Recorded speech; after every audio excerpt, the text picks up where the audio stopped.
Alessi Bakery is Tampa Bay's oldest and most popular bakery for over 111 years. Besides having all of your bakery, wedding cakes, and catering needs, our lunch selections include freshly made sandwiches. From breakfast sandwiches to hand-carved Cuban sandwiches with fresh sliced ham and roast pork, to made-to-order hamburgers, cheesesteak sandwiches, turkey sandwiches, and our famous King Club. We also have stuffed crab, salads, pastas, and sliders in our ready-to-go takeout items. Plus our bakery treats, cookies, and birthday cakes in all different flavors. Alessi Bakery, Tampa's oldest and best bakery for over 111 years, located at 2909 Cypress Street in Tampa.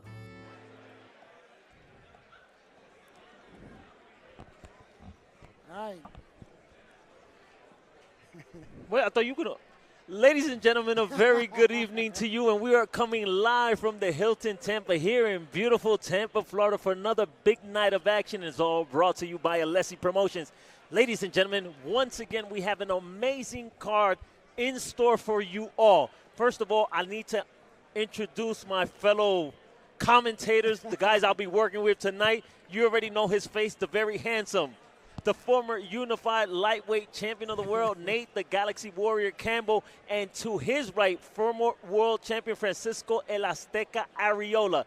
Gentlemen, once again, we have a tremendous card. We're going to start with tonight's main event, an 8-rounder in the cruiserweight division, a guy that I am extremely impressed with, that I've been watching for a few fights now, Imran Hadaba, a.k.a. El Toro Árabe, 12-0, 8 by knockout, making his cruiserweight debut. He's going to be fighting 25 pounds north of where he started his career at light heavyweight. I spoke to him.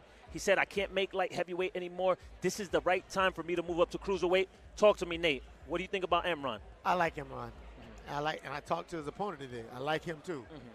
This is going to be a fight. Don't blink. Somebody could go to sleep. It's going to be a war till it's not. You got these situations where a guy like Imran, who's going up in weight, has to go up. I respect the fact that he said that he can't go up and he went up, because I've been that guy that they told they had to stay at a weight that he didn't want to stay at, and he couldn't stay at. Yeah. And it affects you in such a way. So I'm proud that he's going up. I'm happy that he's going up. And then, you know, Ali is not going to let you hurt his fighter. Absolutely. Very experienced trainer in Ali Tara. Frisco, for you, his opponent, originally from Barranquilla, Colombia, now living and fighting out of Lynn, Massachusetts. Talk to me. Did you speak to him? What did you get from him? He's very experienced at 23 wins, 13 losses, 15 wins, coming by way of knockout at the age of 33. Talk to the fans and everybody that's tuning in. What did you find out about his opponent tonight? I mean, the thing that when I spoke with him, I said, you know, the first factor is that his age is 32. 33. Yeah, 33. So, you know, he's like, listen, I train well, I'm ready to go, and I think I can be a good, I'm going to be a challenge for him. He said, I'm here for a win. I'm here as an opponent. That's good. Yeah, I did. Yep. I just fought in Colombia, and I fought a guy who was 44 years old, and he came to win, and I was glad he did, because that's what I wanted. And you took it away. I was going to talk about it later on during the card that you made your comeback, but you took it. But continue to talk. Let everybody know. but because I know Barranquilla, I've been to Barranquilla, tough little town on the beach up north, right? It's Colombia, it's Cartagena, Barranquilla, Santa Marta. Those are where you run. That's the way it goes up through there. Beautiful town, but Barranquilla got his seedy parts too. So if this kid's from Barranquilla, it ain't gonna be no easy win. Yeah, so that's our main event of the evening, scheduled for 8 rounds. Main event scheduled for 8 rounds in the cruiserweight division. Now our co-main event, very young prospects on the come up, but this kid, only 19 years old, goes by the name Haer Reyes from Cuba. He's 1-0. I got to see him in his first professional fight. I'm liking what I see. Tall, long, lanky, but I'm gonna give you something. I'm gonna give you a little information. He's not a typical Cuban. He did not have a long amateur career. I think he had only 26 amateur bouts, which surprised me. I know it's not. Yeah, I know it's not shocking.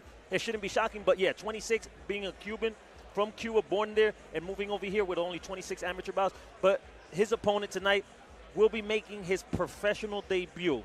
So I obviously, you know, I don't know much about his opponent.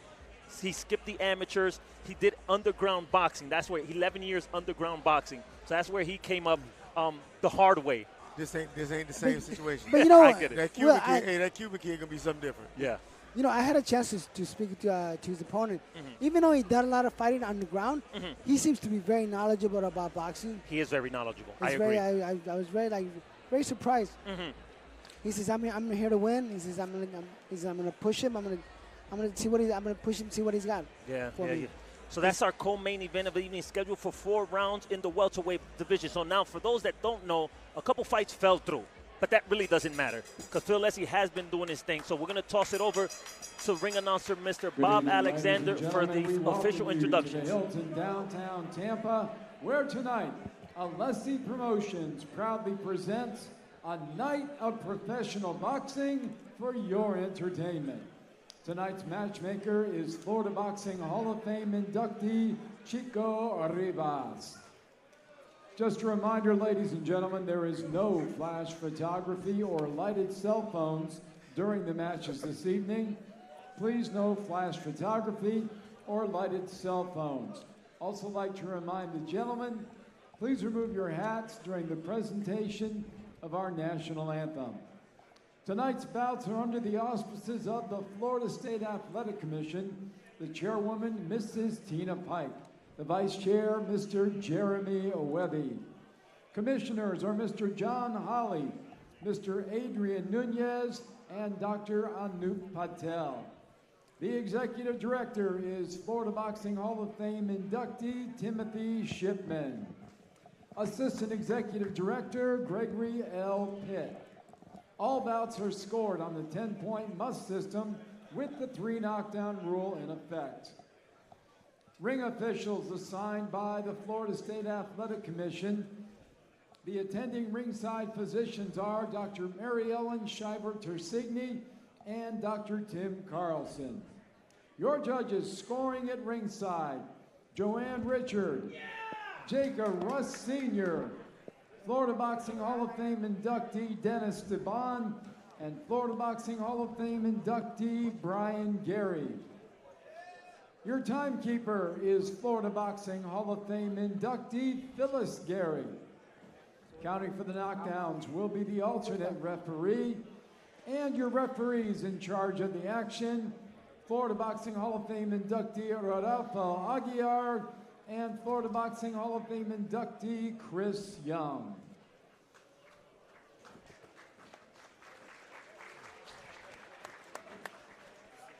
Ladies and gentlemen, a night of professional boxing is brought to you by Valley Bank, Alessi Bakeries, Bud Light, AT&T, J-Dubs Craft Beer and Seltzer, Ivan's Auto Detail, and Alessi Promotions.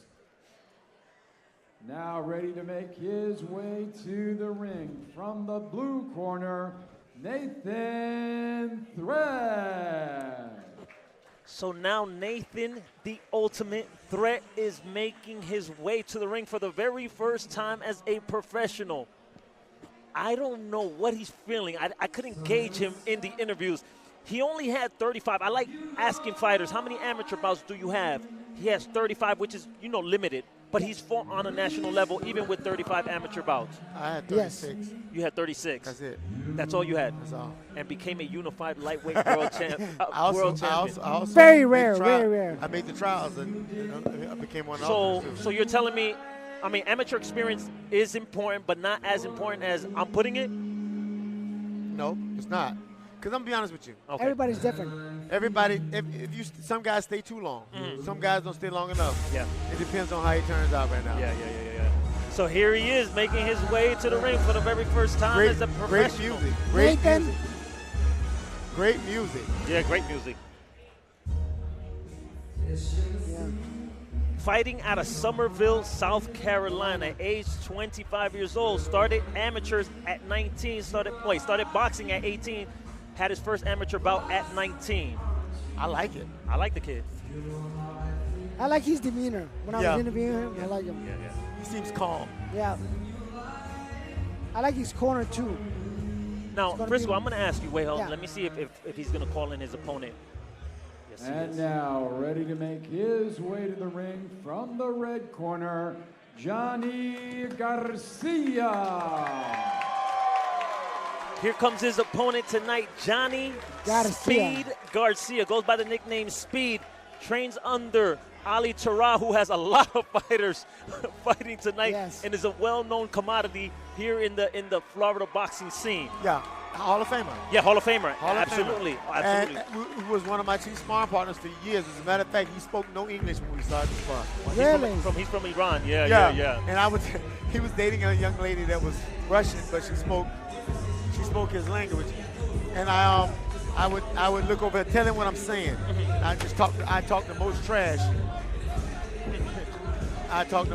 Yeah. And me and Ali became the greatest friends. So Johnny Speed Garcia is also making his professional debut. His background is more kickboxing Yes. than it is boxing. But here's the tail of the tape brought to you by Bud Light. Age, he's 8 years his senior, and I'm talking about Johnny Speed Garcia. He is the taller fighter, heavier fighter, and that record 1-3 it's wrong, so do not pay attention. Both of them are making their professional Ladies and debut. gentlemen, from the Hilton, downtown Tampa, our first bout of the evening is brought to you by Alessi Promotions. Scheduled for 4 rounds of professional boxing in the super lightweight division. The 3 judges scoring at ringside: Jacob Russ Sr., Joanne Richard, and Brian Gary. When the bell rings, the man in charge of the action, your referee, Chris Young. Introducing first, fighting out of the blue corner, wearing black trunks with white trim. He weighed in at 136.4 pounds. A veteran of 4 professional bouts from Charleston, South Carolina, here is Nathan Ultimate Threat. His opponent fighting out of the red corner, wearing the black trunks. He weighed in at 139.6 pounds. Tonight, making his professional debut from St. Pete, Florida, representing Fight Fitness Center, here is Johnny Garcia. So, ladies and gentlemen, once again, that is a misprint. He is making his professional debut. I just want to make that clear. It's debuter versus debuter. Nathan, the Ultimate Threat, versus Johnny Speed Garcia. They are both 0-0. So I just want to make that clear. I want to clarify that. So here we go, ladies and gentlemen. Let's do it. My brothers, with our first bout of the evening. 2 southpaws. They are both southpaws. Both southpaws. Like tonight's main event, Javante Tank Davis That's and Frank gonna Martin, but be we're going to talk awkward. about that later on. Here we go, ladies and gentlemen, with our first round scheduled for 4 rounds in the super lightweight division. Nathan comes out swinging. They're both swinging.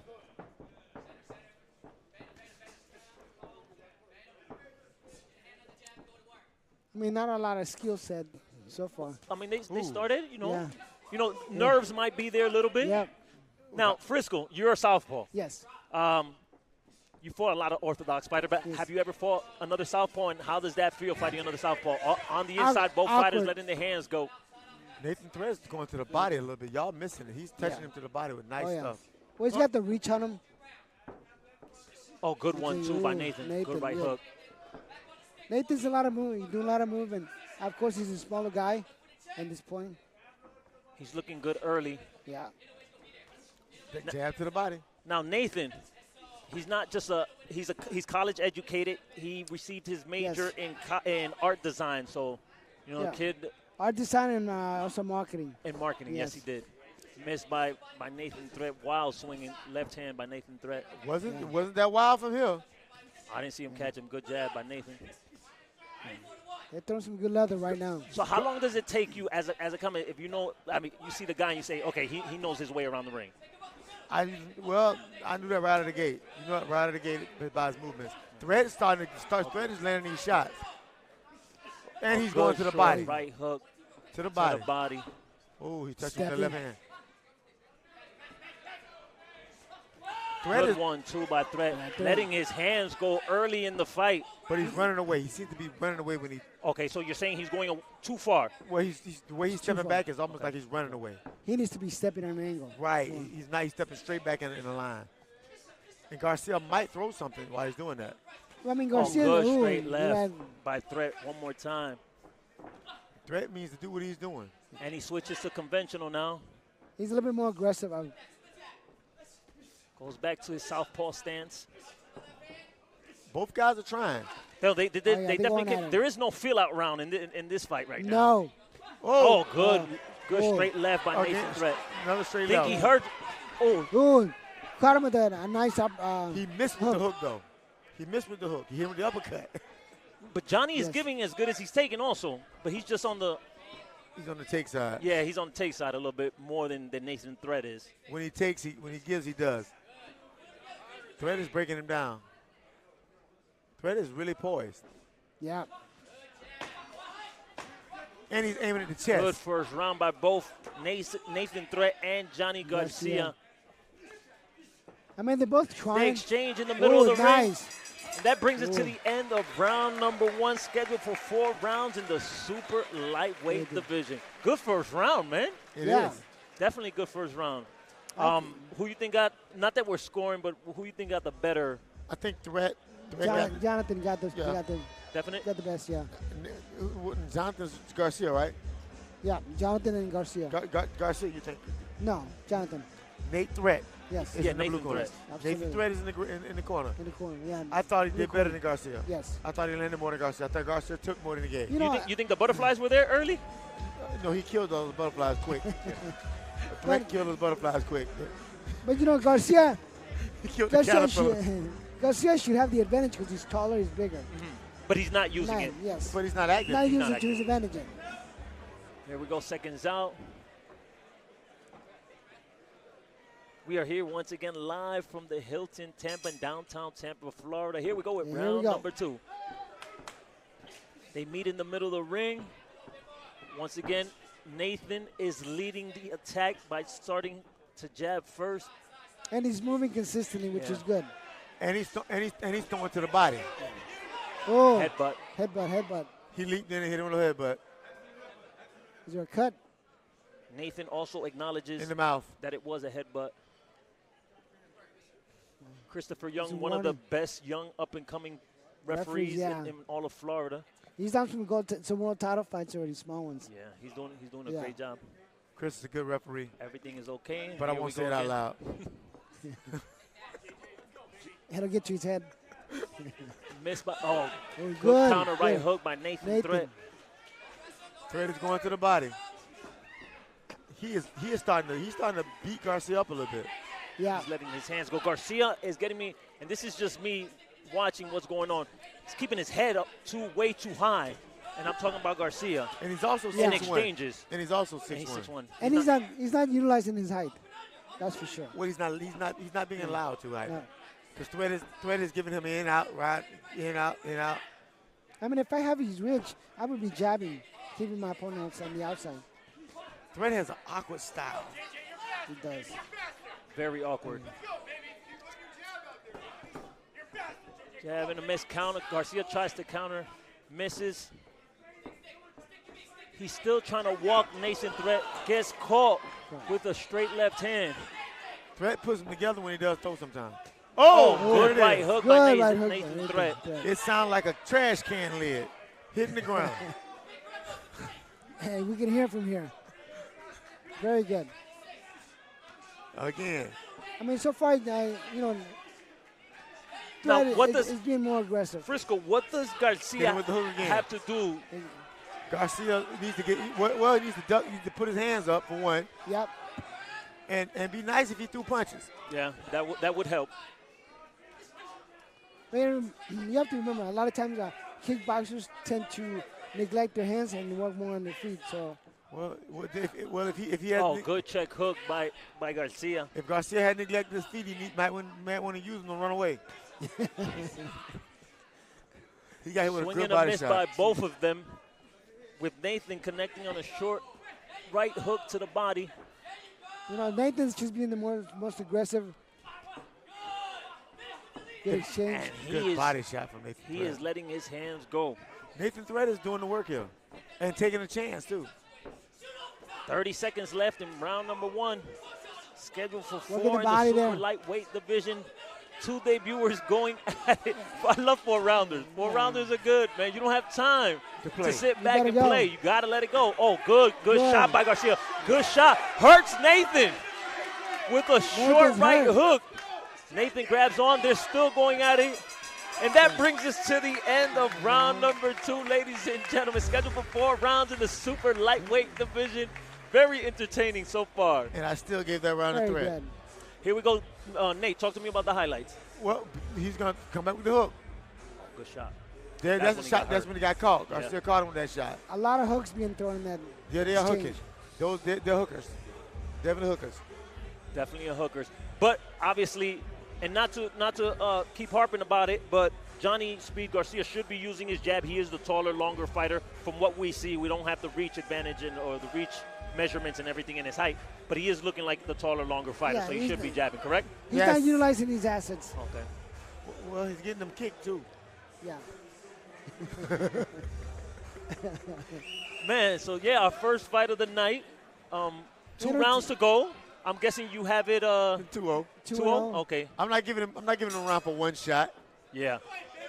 Let's see how this round works out.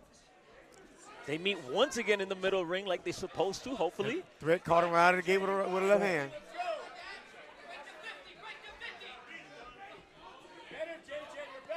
And I think Garcia's pushing the fight, but he's not letting his hands go. He's just moving forward. Yeah, and looking. There Good you go. jab. Yeah, Good that's jab nice. by Garcia. Good I jab. think right there, what we just saw, All night. that's what he needs to be doing. Working that jab, working that distance. Hey, this is gonna sound very weird, okay? But he reminds me of a way smaller, shorter Sebastian Fundora. And I'm talking about Garcia. A little bit, yes. Stiff up top, Yeah. but long southpaw, Yeah. obviously, and tall. Threat seems like he's out of sorts now. Garcia coming forward. Oh, what a Good jab by Garcia once again. Let's it good right hook by Nathan Again, and it goes to the body. Lands you know, a two-punch Garcia's finally combination. letting his hands go. and moves. No, he's not. He was in the beginning. Now Oh, Threat. good straight left. Now Threat is starting to touch him. Good body Okay. shot by Nathan Threat. Garcia still in there fighting, doing better this round in Right. the early part of round number 3. Full of action. Good right hook by Garcia. Threat keeps turning his head. He's liable to get caught, not looking.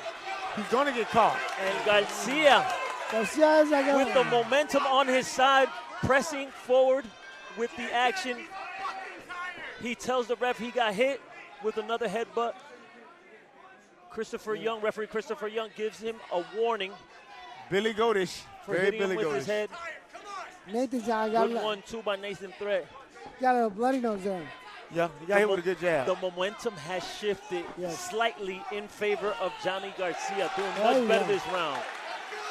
I mean, so far I got him leading this round.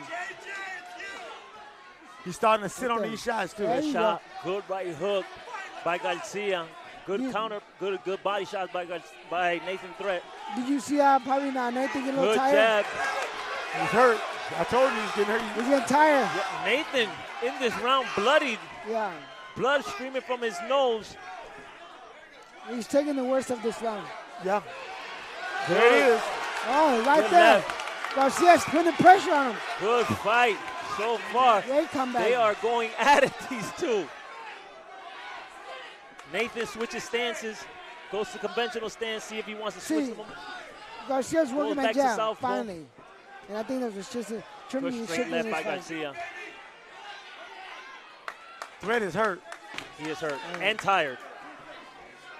Maybe you got Good right hook. Good shot by Nathan. Threat is making it interesting, but I think Last Garcia 2 won seconds. his That round. brings us to the end of round number 3, ladies I mean, and gentlemen. we have to get this round to Garcia. We don't have to. But we will. should. Here's some of the highlights. Frisco, talk to me. Good. You know, Garcia was doing a much better job now. He's throwing more punches and keeping the distance. He's working his jab finally. Much better round by Garcia, like you Absolutely. said, using his height, using his reach, landing the jabs, landing the 1-2. Tremendous back and forth action by both Threat and Garcia. So this is the fourth and final round. So if we have it correct, it is 29 to 28 in favor of Threat. So, Nate, I'm going to ask you. Does Garcia need to win this just to get a draw? Yes. Absolutely. Yes. Okay, both of you say yes. Absolutely. Okay. The only way A knockdown wins it for him. Now, ladies and gentlemen, don't forget our scorecards are unofficial. Okay? Well, we're good. Referee Christopher Young brings them to the center of the ring to touch gloves, and here we go with the fourth and final round. Good shot by Garcia. Threat's going forward, came forward working. Threat's better work a little bit more harder this round if he wants to win the fight. Otherwise, it's going to end up as a draw. Oh, good shot. Yeah.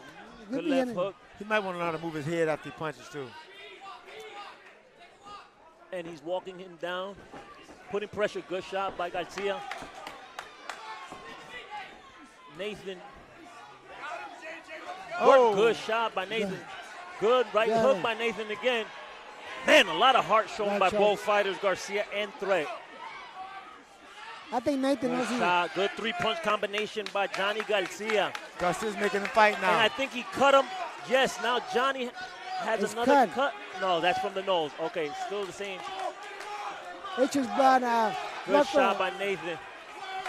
Threat's landing the better shots. Good 1-2. Garcia. Put a Garcia good shot. Coming back. Good right hook by Garcia.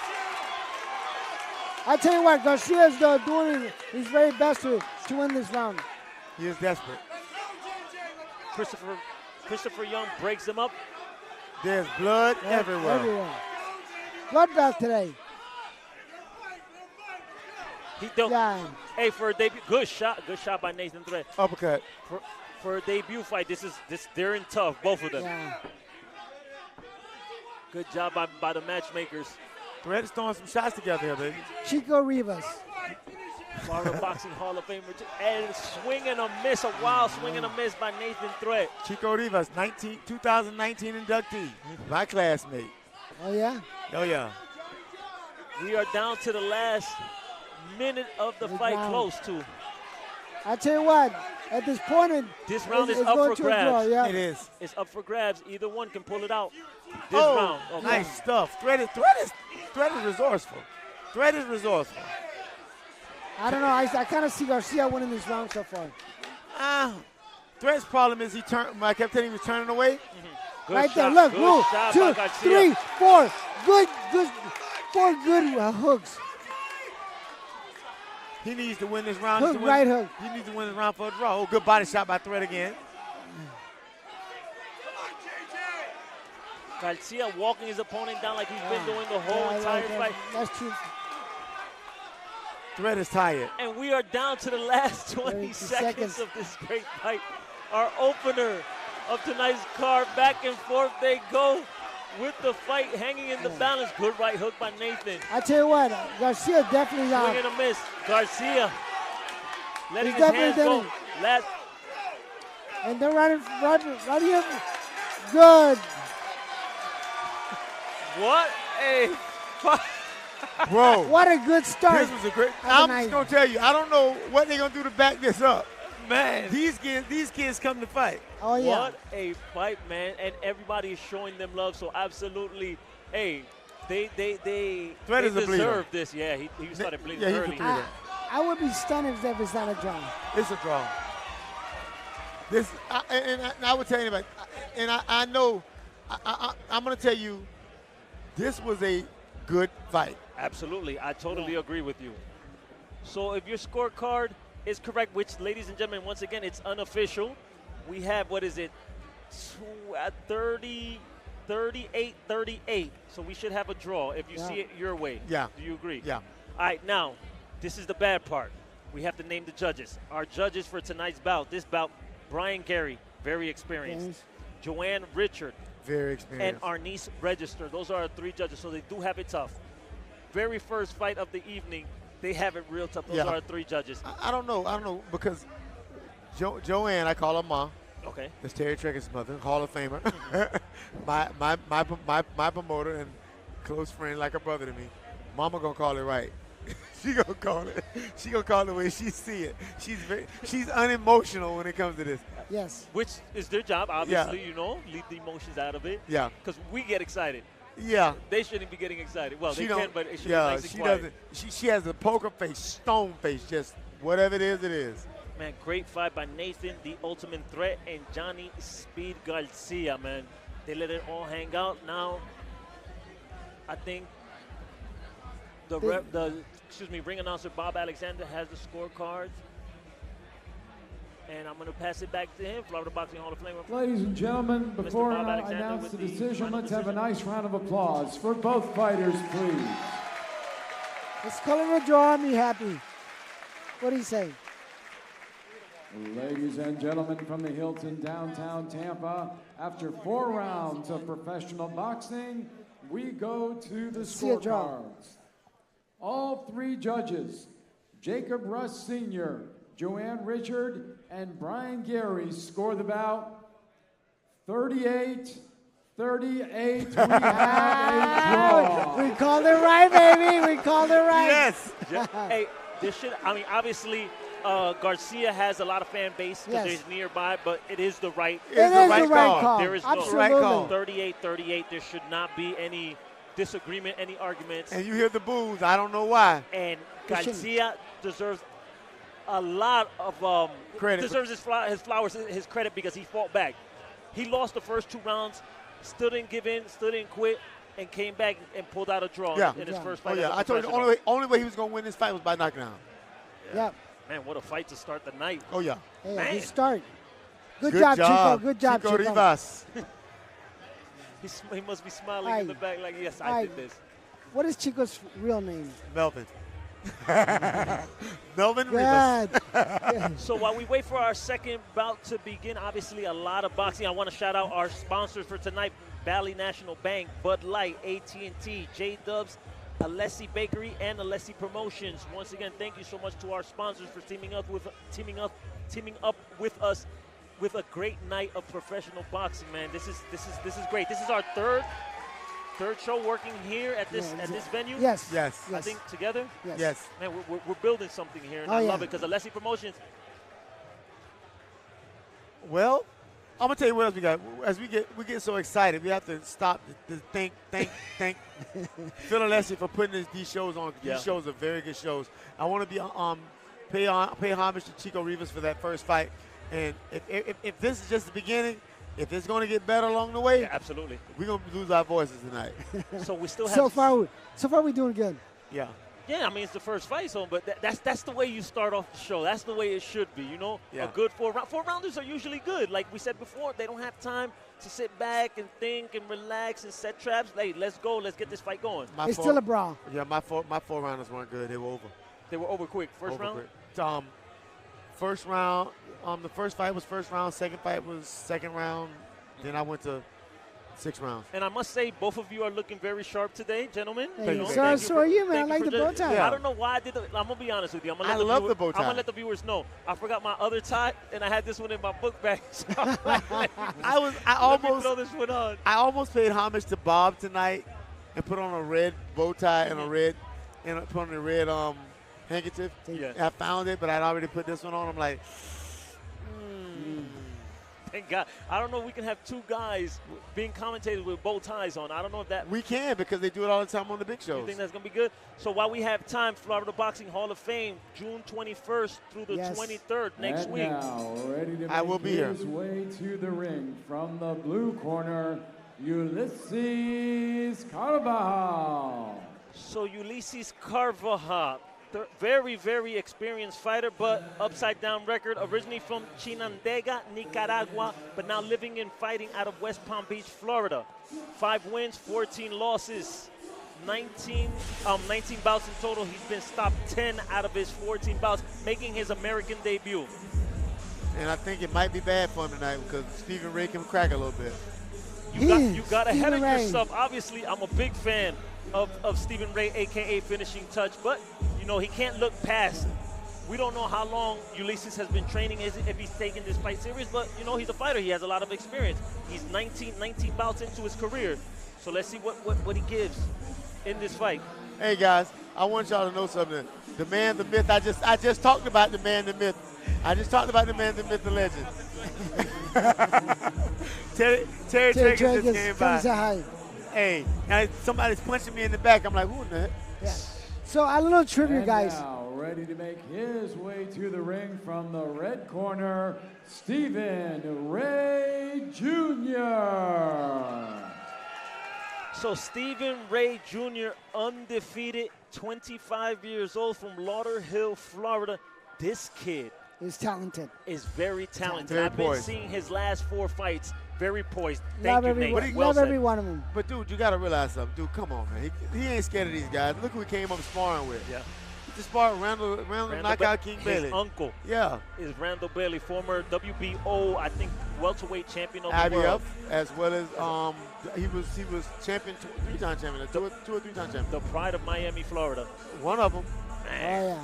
So, And my stablemate also. Stephen Ray Jr. coming off a TKO victory on March 2nd. Alessi card right here where, man, he did what he's been knowing, 7-0, 6 by knockout. So, Impressive, the impressive. record speaks for itself. Early in his career, but he's doing what he's supposed to be doing. Oh, yeah.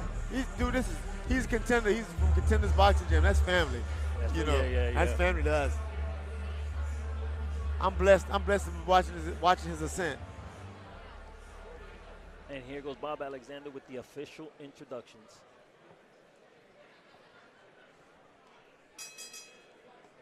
Ladies and gentlemen, from the Hilton downtown Tampa, our next bout of the evening is brought to you by Alessi Promotions. Scheduled for 6 rounds of professional boxing in the super featherweight division. Your judges scoring at ringside, Dennis Devon, Jacob Russ Sr., and Brian Gary. When the bell rings, the man in charge of the action, your referee, Rodolfo Aguiar. Introducing first, fighting out of the blue corner, wearing the black trunks with the white trim. He weighed in at 132 pounds.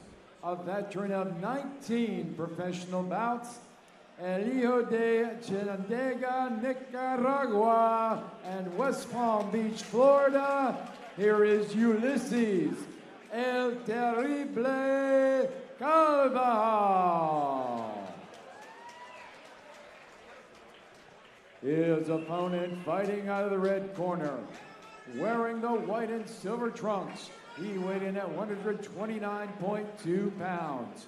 He is undefeated in his professional career, 7 wins, no losses, 6 wins by way of knockout. From Lauderhill, Florida, here is Stephen, finishing touch, Ray Jr. All right, gentlemen, this is our second fight of the night. Like we said, finishing touch, 7-0, 6 by knockout. Ulisses has a lot working against him. This is his first fight in 32 months. Wow. He hasn't fought. It's going to be a bad night, I think. And he's been stopped 10 times out of his 14 losses. So And he's short. he has a lot of things working against him. Ladies and gentlemen, we're saying all that to say this. Do not blink and do not go away. Yes, just stay right there. Let's see. But I would love to see him make a fight of it. Absolutely. That's what we're here for. We want to see great fights. But he has a lot of things working against him. And you can obviously, you can see the height and the reach clearly in favor of finishing touch, Stephen Ray Jr., who comes out jabbing. Ulysses trying to make a counter of himself. I like his poise. Good right hand by Ulysses early in the fight. Try to throw some leather in there. Show some strength there. Yeah. Nice jab. But yeah, I was just about to say that. For a young fighter, he's poised, like you said, and he's coming out with the jab. He knows what's in his favor. Pitbull. The reach and the height. He does look like Pitbull. Yeah, a little bit. He looked like Pitbull. Yeah, he does. Eastside Cruz. Eastside Cruz. And shout out to all our family watching from Nicaragua. All the viewers from Nicaragua, thank you for joining us and watching. And everyone from Lauderhill, Florida, supporting their fighter, finishing touch, Stephen Ray Jr. They're right there together, actually. Lauderhill and West Palm. Yeah, West Palm, but, you know, he's representing Nicaragua, Chinandega, but yes, all on that side of Florida. And he's throwing some stuff, though. He's trying to land these shots. Yeah, he's trying to land, And he's been training. He's been training for 3 months. Look at Chinandega, you hear me? Ulisses has been training for 3 months. He's been getting himself ready for this fight. Stephen Reyes. So they gave him so plenty of poised. head time for training. Yeah. They gave him plenty Yeah, of time. absolutely. That was good. Stephen Reyes is so poised. Yeah. Now, when Ulisses is not in the ring, fighting or training, he is a construction worker in West Palm Beach, Florida. Missed by left hook and right hand by Stephen Ray. Tough. Well, you know what? My kind of guy. I was a construction worker. My kind of guy. Them guys are rough. Now, let me ask you a question. How hard is it to work a full-time job and have to train? No different than anything else. You do what you love. Good You gotta shot do by what you gotta do.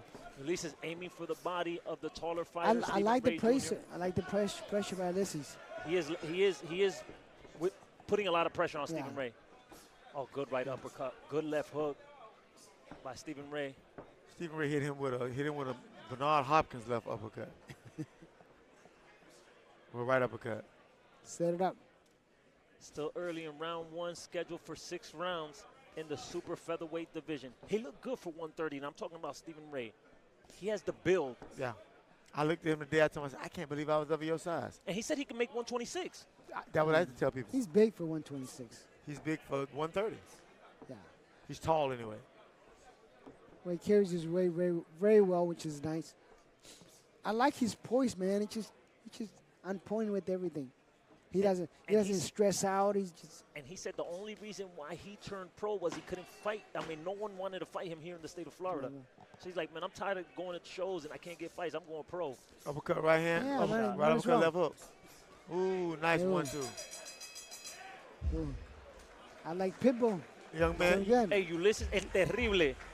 Carbajal came to fight. Yeah, but if I was Stephen Ray, he'd have act like he was gonna punch me just then. I'd have hit him so hard. I don't understand why guys don't just stop when the bell rings.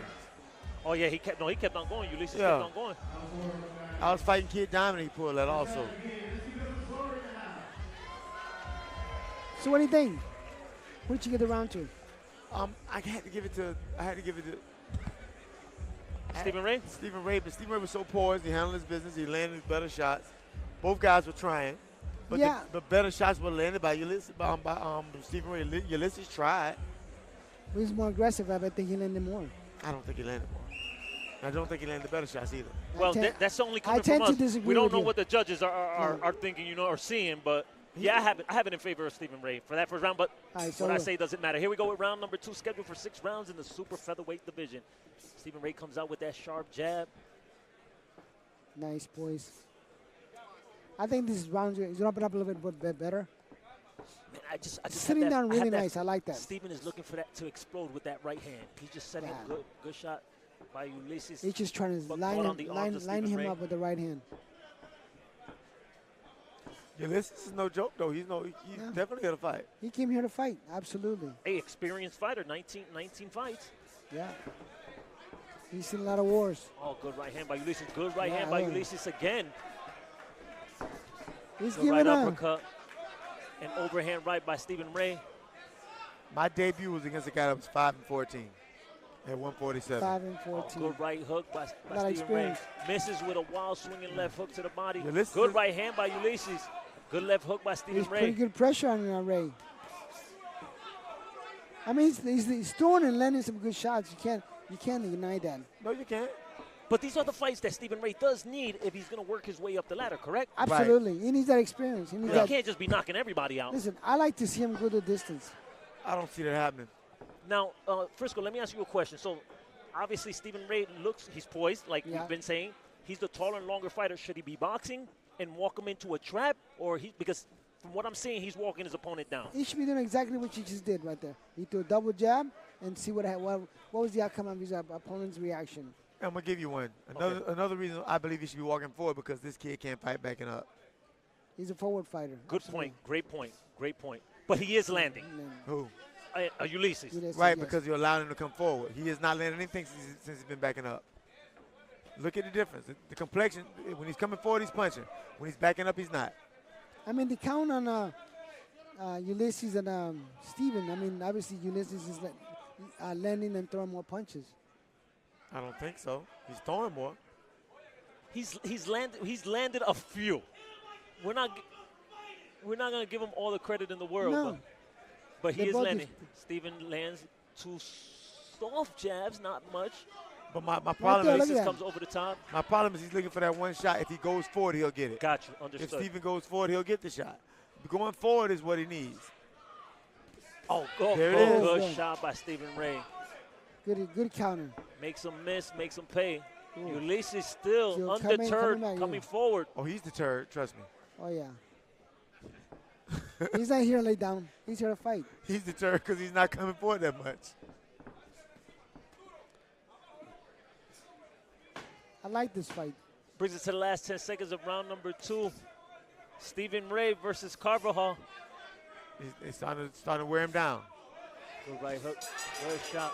Those body shots are starting to slow him Very down. nice. You can tell that he's grimacing. Yeah. You know, when he gets hit. Briscoe, talk to me the highlights of round Here we number go. 2.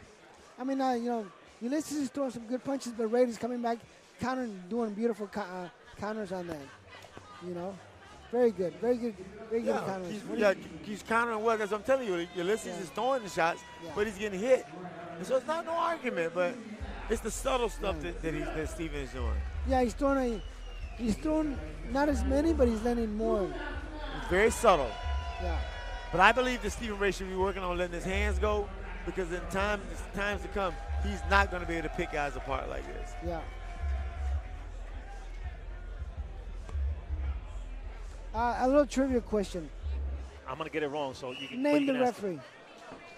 Rodolfo Aguilar. Aguilar. Former fighter. Who did he fight? Chavez. Famous fighter. Yeah, he Ulisses fought Chavez. Yep, He fought Chavez. for the title. And Here we go, ladies and gentlemen. Round number 3 scheduled Yeah. for 6 rounds in the super featherweight division. Steven Ray Here we Jr. go. undefeated versus Ulysses look. Carbajal. Fight Steven Rey's over. coming back under a lot of pressure now. I think he wants to take him out.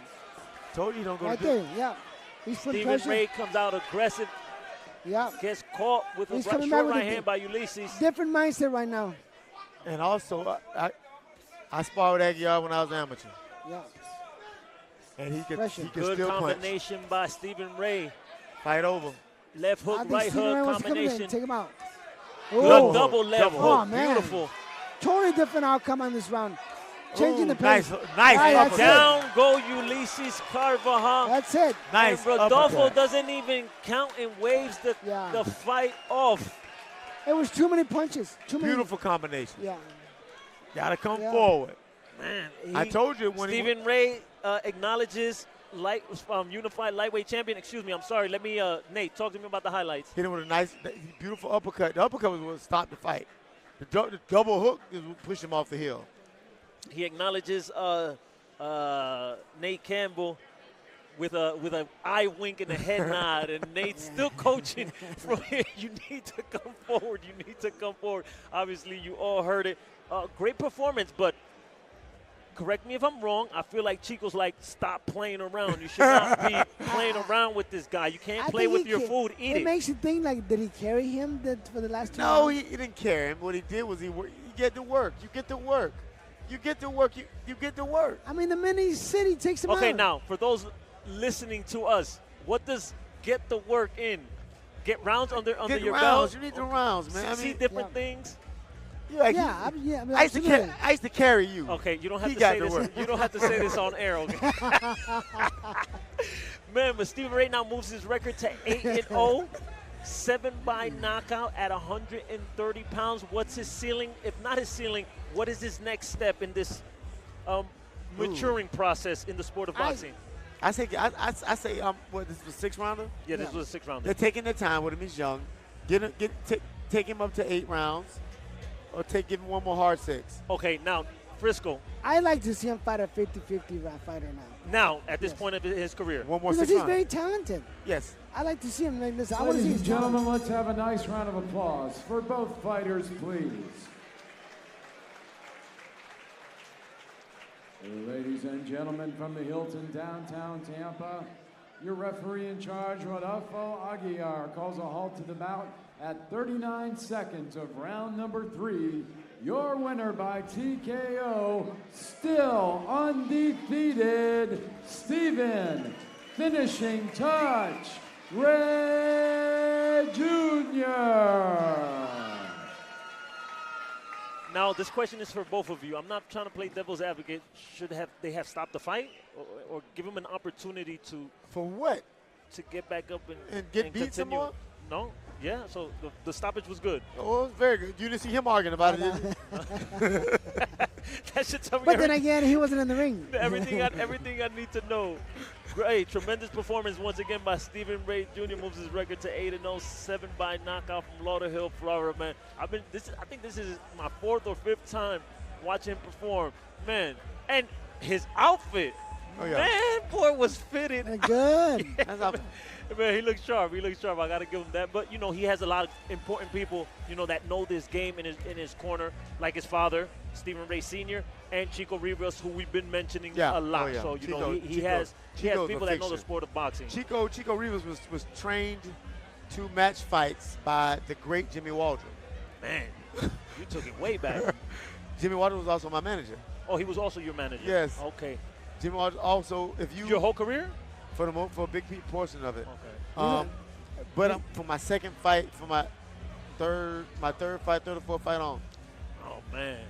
We still got 6 bouts left. Thank you once again to our sponsors, Valley National Bank, Bud Light, AT&T, J-Dubs, Alessi Bakery, and Alessi Promotions, and Ivan Detailing Shop, man. Thank you so much to our sponsors and our host hotel, the Hilton, downtown Tampa, here in beautiful Tampa, Florida. I like this venue.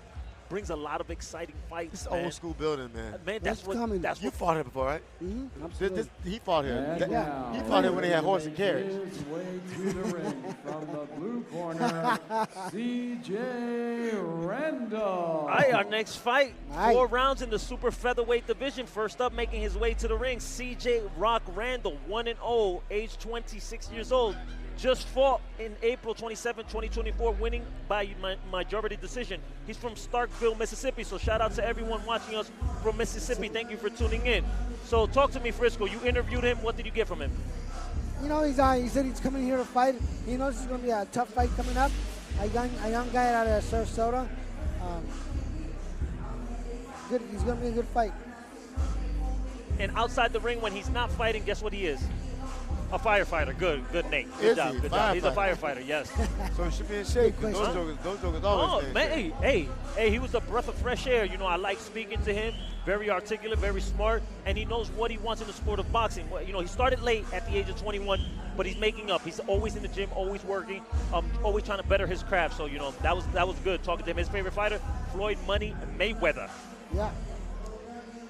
It's a lot of guys. Most of the guys in this generation are going to be Floyd Mayweather. Yes, you are right. You are Because right. back in the last generation was Roy Jones. Before that, it was De La Hoya. Well, no.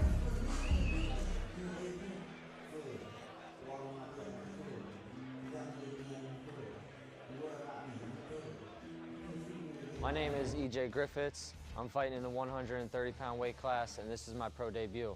I'm an amateur, 4-time state champ, got over 40 amateur fights, won Golden Gloves, Bob Nicholson, State Pal, Sugarbird, you name it. Well, I'm bringing both hands, and he's going to be expecting to taste both of them. Hit and don't be hit. So you won't be seeing me get hit too much. Hopefully I look like this. I'll know I look like this in the post-fight interview. I've been boxing out of Sarasota. Jaco's an uppercut boxing gym with the Jaco brothers, and they've been supporting me. I've been boxing since I was 8 years old, so 13 years of experience and time to hit the big leagues. On the other end of my fist, I want to hear the crowd roar. First, thanks. I want to thank God for blessing me with the life that I got. I want to thank the Jaco brothers, and I want to thank Alessi Promotions with the opportunity of putting me on their show. I'm very grateful for it. You won't be disappointed.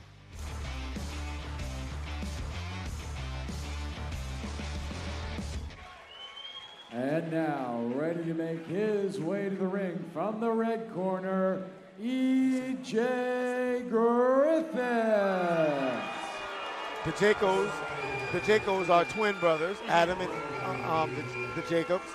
They said they're not, but they're twins. They can talk all they want. They're twins. We used to call them the twins and the amateurs because we were all amateurs together. Their father fought Mike Tyson, who's a Hall of Fame also. They're a fighting family. Yeah, I've been knowing Jacobs for a while now, about them because I moved in from Jersey. But, man, speaking more, Edward Griffith, he's a baby face. 22 years old, man. Look at this, the tape brought to you by Bud Light. Age, a little bit older by C.J. Randall. Height, in favor of Griffith, the heavier fighter by a little bit. At Griffith and 1-0, so he has a little bit of experience in favor of CJ Rock Randall. Should be a good fight, man. Yeah. But I'm gonna tell you while we go through this fight, the stories man, Nate is getting all the love, man. The Janko brothers showing Nate some love, smiling and excited to see each other. These are my guys, man. Ladies and gentlemen, from the Hilton downtown Tampa, our next bout of the evening is brought to you by Alessi Promotions. Scheduled for 4 rounds of professional boxing in the lightweight division. The 3 judges scoring at ringside: Joanne Richard, Brian Gary, and Dennis Devon. When the bell rings, the man in charge of the action, your referee, Chris Young. Introducing first, fighting out of the blue corner, wearing the black trunks with the white trim. He weighed in at 128.8 pounds. His professional record, undefeated, 1 win, no losses, from Starkville, Mississippi. Here is CJ Randall. Boys in shape. His opponent fighting out of the red corner, wearing the white trunks with the red trim. He weighed in at 131.4 pounds. Tonight, making his professional debut from Sarasota, Florida, here is EJ Baby Balboa Griffith. He brought his own cheering squad, baby. Yes, he did. And that absolutely brought his own cheering squad. So you're going to hear a lot about Balboa because that's the reason why he got into boxing. Was because of Rocky Balboa. And his favorite Rocky Balboa movie was Rocky #3. So I'm going to continue talking a little bit more, but let's get this show started. Mine was the first. Mine was the first. Mine was the second. I love the first one. The second one. Really? Because he like won the them all. title. He won the title. And then So- the third one was the saddest because Nicky died. Yeah. Here we go, ladies and gentlemen, with round number 1. Right away, Edward Griffith with a strong jab, but ended up missing. Both guys are throwing good jabs. And he's a Philly kid. He's a Philly kid, but been in Sarasota for a long time, doing his thing. I saw his last amateur fight. He packed out the place. I bet. I saw him fight in Jacksonville with Bob Nichols one time. Yes.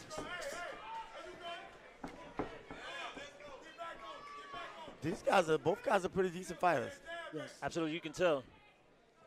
Oh, good jab. It's a good fight. Wild swinging left hook by CJ Randall. But he also landed a nice, nasty left jab. A little nervous energy or no? No. No? Not from Randall. Oh, good jab. There's a- Another swing and a miss by CJ Randall and a counter shot by Edward. Griffith, yeah, good jab. Griffith. Griffith, I'm watching. Oh, Both short guys left are hook by fighting. Baby Balboa. Oh, yeah. We'll call him Baby Balboa. Right. That's right. Baby B. Baby B. CJ, Now, CJ, when I spoke to him, he says, I'm a thinker. That's what I pride myself on. and You know, he's really downloading information, Yeah. being a thinker, setting my opponents up for traps, or setting my opponents with traps. CJ Randall is not a bad fighter. No. And he said, and shout out to everyone from Mississippi. He said he has all of Mississippi watching tonight. Nice. Starkville in the house. Yeah, Starkville. Tough. This is a good amateur. I'm sorry. This is a good pro debut for both guys. Good opponents for each other. Now, once again, I'm thinking it would be CJ Randall with the man strength. Yes, he is strong. Is Edward there with the man strength? Is this good matchmaking for him at this stage of his career, making his professional debut? I mean, he's got a lot of amateur fights. Yeah, but I said 41 is not a lot, but I do apologize. Continue. I said something when Randall I said Randall's in shape.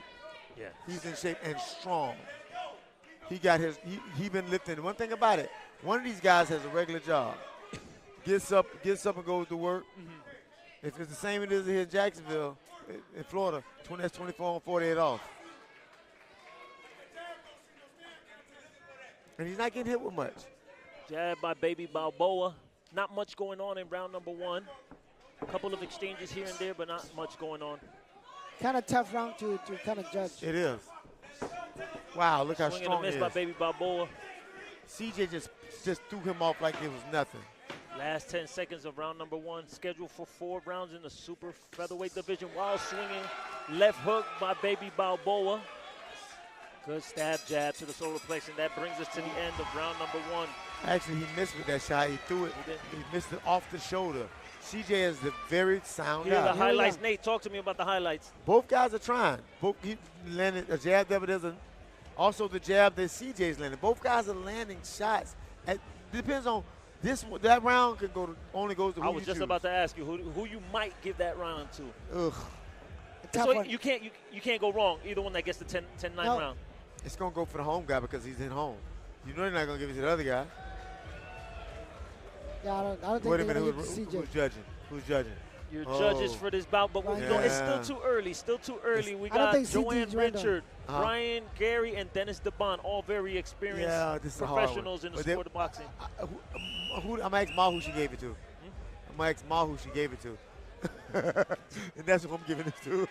And the reason, obviously, is it's a 4-rounder, so every round is important. Yes. In a 4-round fight. Here we go with round number 2. Be different if it was a 6. C.J. Randall versus Edward Griffith, And CJ comes right out jabbing. a.k.a. Baby Balboa. Comes out a little bit more aggressive in round number 2. Catches good right hand by Baby Balboa. CJ Randall hit him with 2 nasty jabs, bang, bang out the gate. Nobody said anything about it. Then he hit him with a combination. So what you got to see is both guys are making the other guy fight. This is a good fight. This is. Bottom, yeah. For this level of fight, you got 2 guys who have and I know good amateur background. I'm sorry, Frisco. I know you gave CJ, but Baby Balboa's cut up. He looks strong. I don't know if that's gonna equate to him having punching power, but he looks in great shape. Who? And I'm talking about Baby Balboa. Baby Balboa. The youngster, the 22-year-old. I don't see the cuts that you're talking about, but I mean he's in shape. I mean I like his physique. I'm sorry. I'm sorry. He's in shape. He's Good in shape. But one man is cut. Good right hand by Baby Balboa. Good right hook by CJ. Answering the shot by Baby Balboa. And switch southpaw. I almost got caught switching. Do you like that when they switch back? I hate it. Okay. Oh. These guys have thrown some leather. Yes, they are.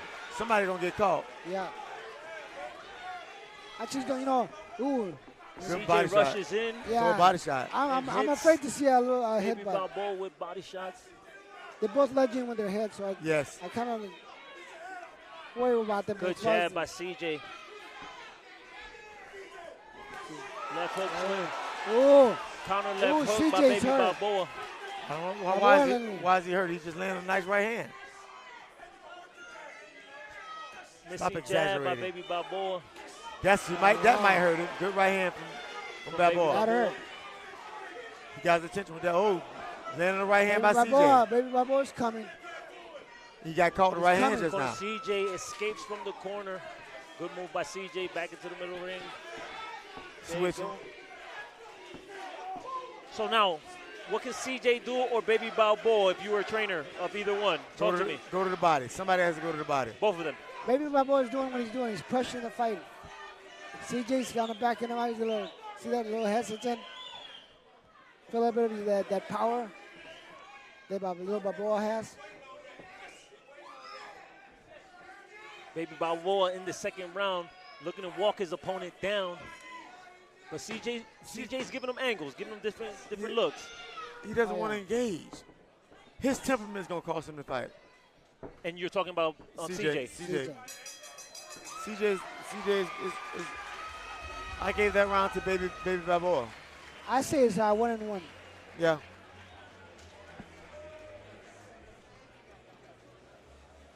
I just feel, I mean, just me. I just feel a lot of nervous energy. They're just swinging for the fences and, placement of shots, right? You can't just go in there winging shots because it's hard to even land even at this level. What do you want? These boys are both 1-0 and 0-0. What do you want? I totally get that. I totally understand that. But at least a little bit of placement, you know, they just landed. They just throwing just to see if they land a wild one in there. They got some placement. They're placing it on their face. Not much is landing. I can't give you that one, Nate. You know, but Griffin has a little bit more amateur experience. Yeah. And here we go. Ladies and gentlemen, from the Hilton, downtown Tampa, here we go with round number 3, C.J. Randall versus Edward Griffith. EJ versus CJ. Yeah, EJ versus CJ? EJ versus CJ. Now EJ starting to come on.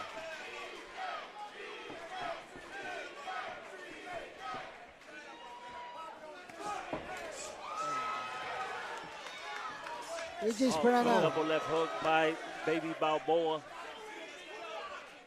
To keep his hands CJ up. comes back with a jab. Hands kind of low, but he's still working through.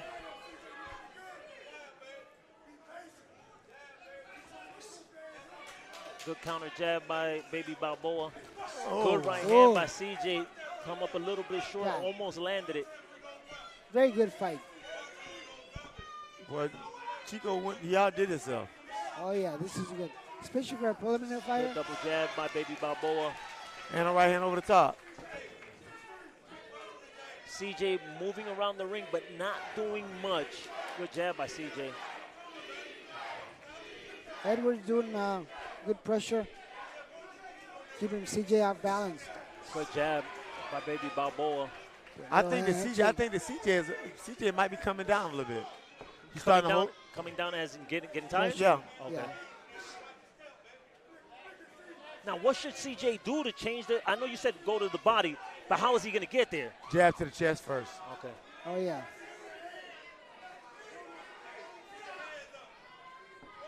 Not much going on in round number 3. EJ's making the action. AJ's putting under pressure. There it There is. you go. Three-punch combination by Baby Balboa. Good body down shot. to the body. Good right hand by Baby Balboa. One-way traffic the last few seconds of round number 3.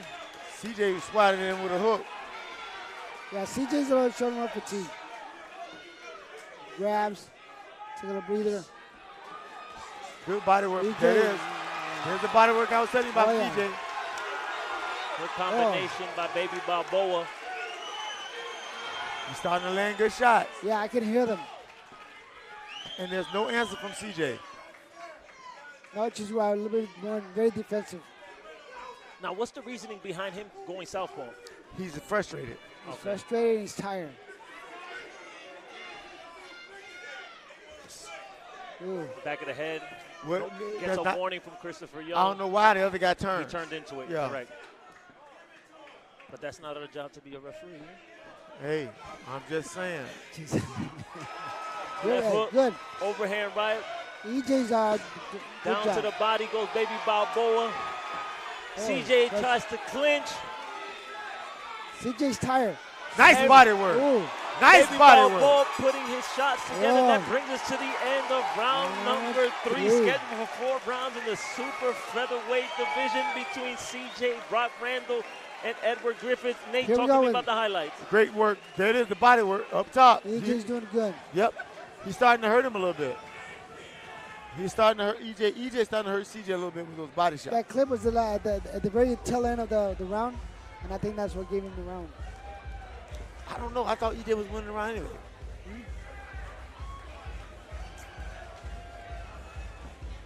Good fight so far. Yeah, very good fight. Good fight. Good So fight. 2-1, Yeah, 2-1. EJ, CJ. No, I gave the CJ first. won. I gave the first round. CJ. I gave the first round to EJ too because it was so close. I mean, they're gonna give it to the hometown guy. I think. You think up here, do a pitch out? We'll see. I see it happening that way. All right, here we go, last round. Here we go, ladies and gentlemen, the 4th and final round between Rock and Baby Balboa.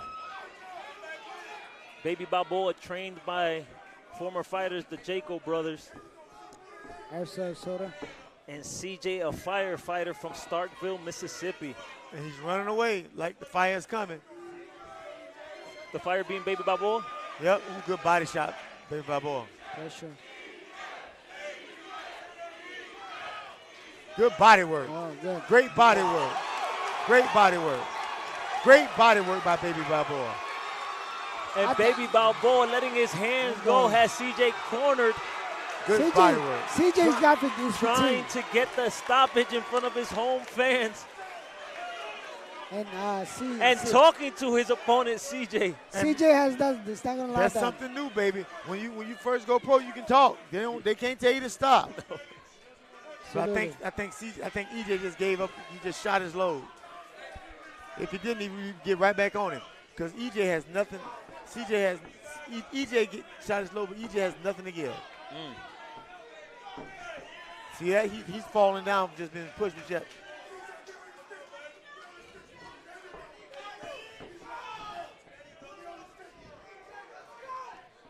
Very good. Now, can we agree EJ. CJ needs a knockout to win? Yes, he absolutely. does. Or knocked down at least. I mean, knockdown will help in a 4-round fight. I mean, he's only won the first He round. hasn't been in danger, like, to have the fight stop good. Chopping right hand by Baby Balboa. No, he's showing good. He's showing good defense, good movement, but just not enough offense. You gotta have a good offense to win a fight. CJ clinches good body shot. Good body shot. Oh. By Baby, a good right hand by Balboa. EJ's in a lot of good solid punches. Good stuff. He's hurt. Yeah. CJ's hurt. He's hurt and he's tired. Just falling back now. Now he's go to the body. Hey, is it me or Baby Balboa? Like his right hand has like a little notch on it. Yeah, he throws a hooking shot. Yeah, like a hooking shot. It's not straight like an arrow. It should be like at a 45-degree angle. But those are things he needs. He'll be working on. Good shot. He needs to look at this fight and go from there. Make some corrections. He still has a lot of amateur stuff he's working through. I mean, his first fight. Good body work, though. I tell you what, they are both going to be sore tomorrow.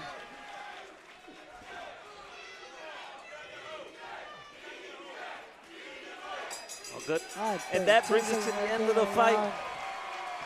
I tell you what, it was a good showing from both guys, but I think EJ took that fight. Good work, good work. Absolutely. You see him letting those hands go. Hands down a lot of times, but he's not going to the body enough. He's looking at the head too much. It's moving too much. Right there, good combination. EJ just pressure him. Yeah, did a lot of slapping. Still amateurs. Yeah. It's new. Yeah, he's going to work through that. I think he'll grow out of that. I think he'll pick his fights a little bit more. I think he'll throw him a little bit straighter. And I think that comes with time. Now he's being talked at. I'm being talked at by one of the Jacos. The twins. That fighter should have won this fight. It was a good fight. Oh yeah, he did good. Very good. Very good fight. I guess we're gonna go up to Will and. After the announcement of the winner, I'm sure Will's gonna interview both of them. Yeah. Or EJ. But you know what? Chico Rivas has really done a great job putting these fights together. This was good. Yes. This was probably the best fight of the night so far. Ooh, well, can you say that? Because the first one was really good. Yeah, no, they were good. Listen, the first was good. The last one was very good. Yeah, here's some of the crowd. Look at that. That young man has. EJ's got a lot of the fans. He's already selling tickets. Yeah, you see. Man, I saw his last amateur fight. Man, that place was packed. It's time to go pro when you can do that. Yes. You know. Young man is nice smile. Yeah, has a great smile. Let's see. Ladies and gentlemen, before the decision, let's have a nice round of applause for both boxers, please.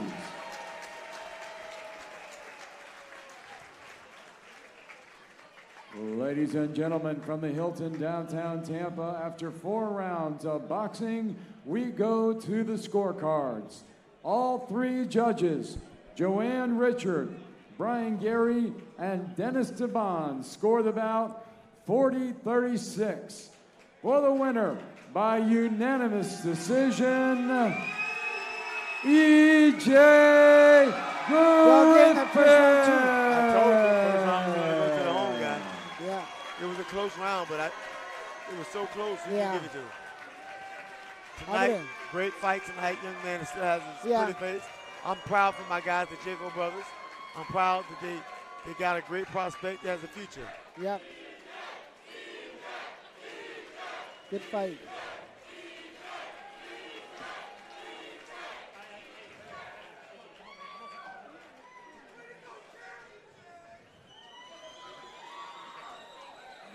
Man. Ladies and gentlemen, we are here with tonight's winner by unanimous decision, E.J. Griffith. First of all, congratulations on a tremendous performance.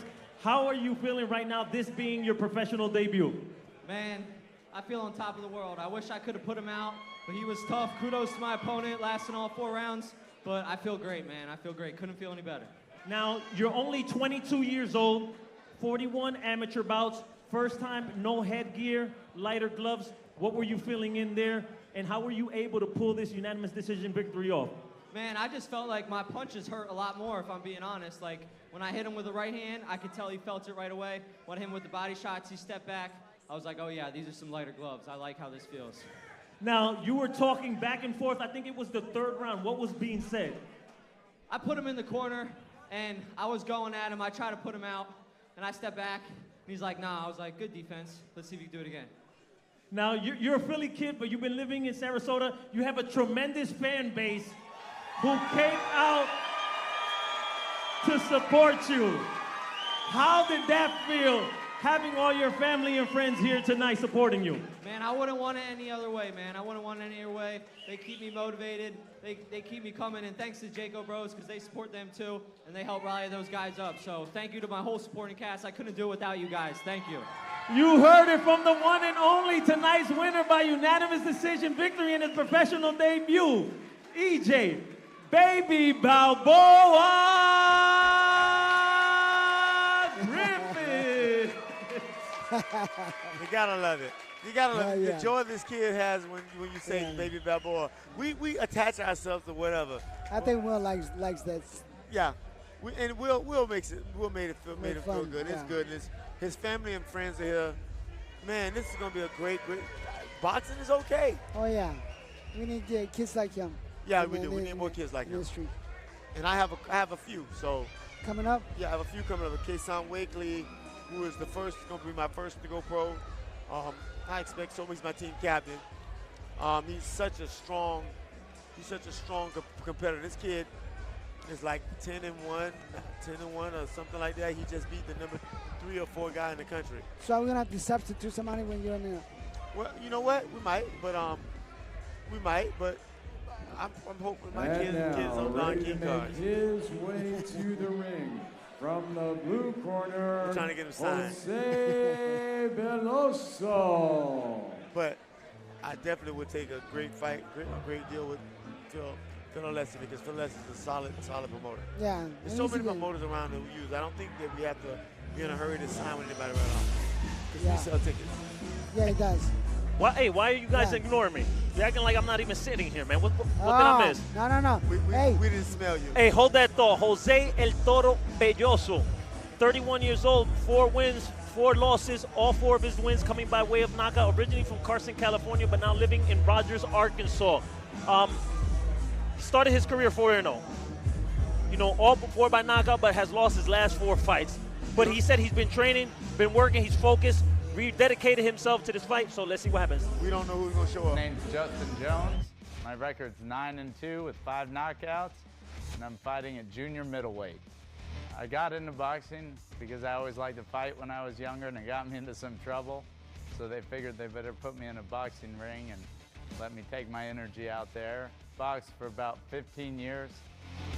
I took some time off, and I thought it was time to come back.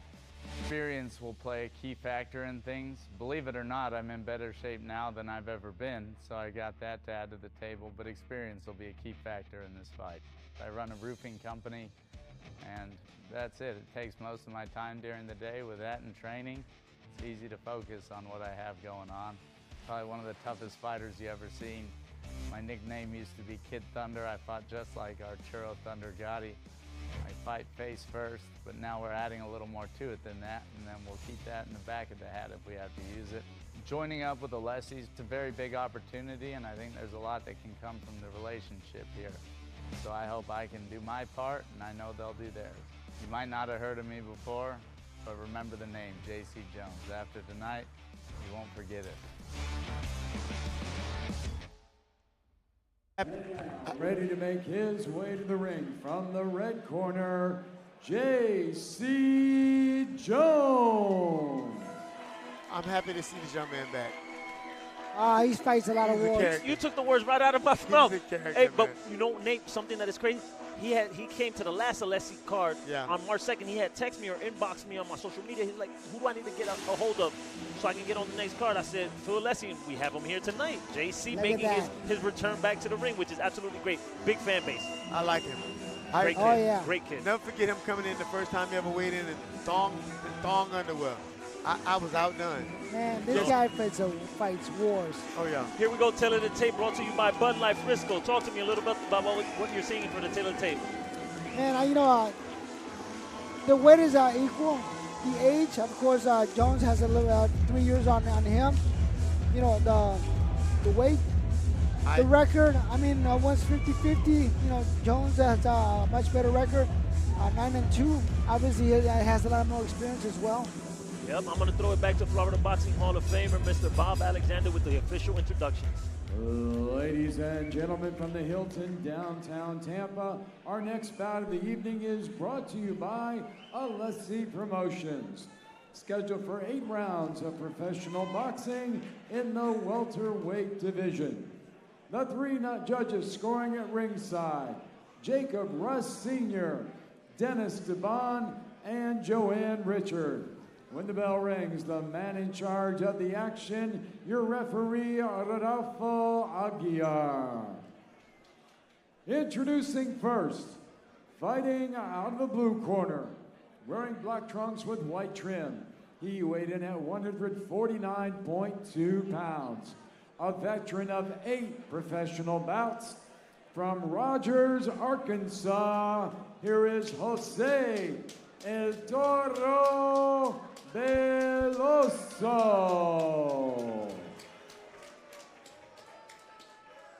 His opponent fighting out of the red corner, wearing the white trunks with the blue trim. He weighed in at 148.4 pounds. His professional record, 9 wins, 2 losses, 5 wins by way of knockout. From Bel Air, Florida, here is J.C. Jones.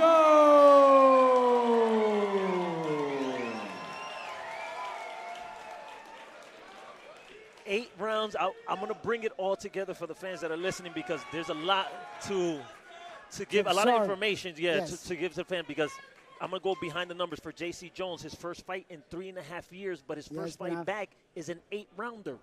I mean, I find that kind of weird, but I mean, after being out of the ring for so long, you're going to come back to an 8-rounder? I did. I know, but he only has 9 wins, 2 losses, 5 by knockout. So, I did. I was but we'll 10 talk a years little out. bit more. Here we go with round number 1, scheduled for 8 rounds in the welterweight division. Someone's going to go. Beloso versus Jones. Beloso was built like a tank. Yeah.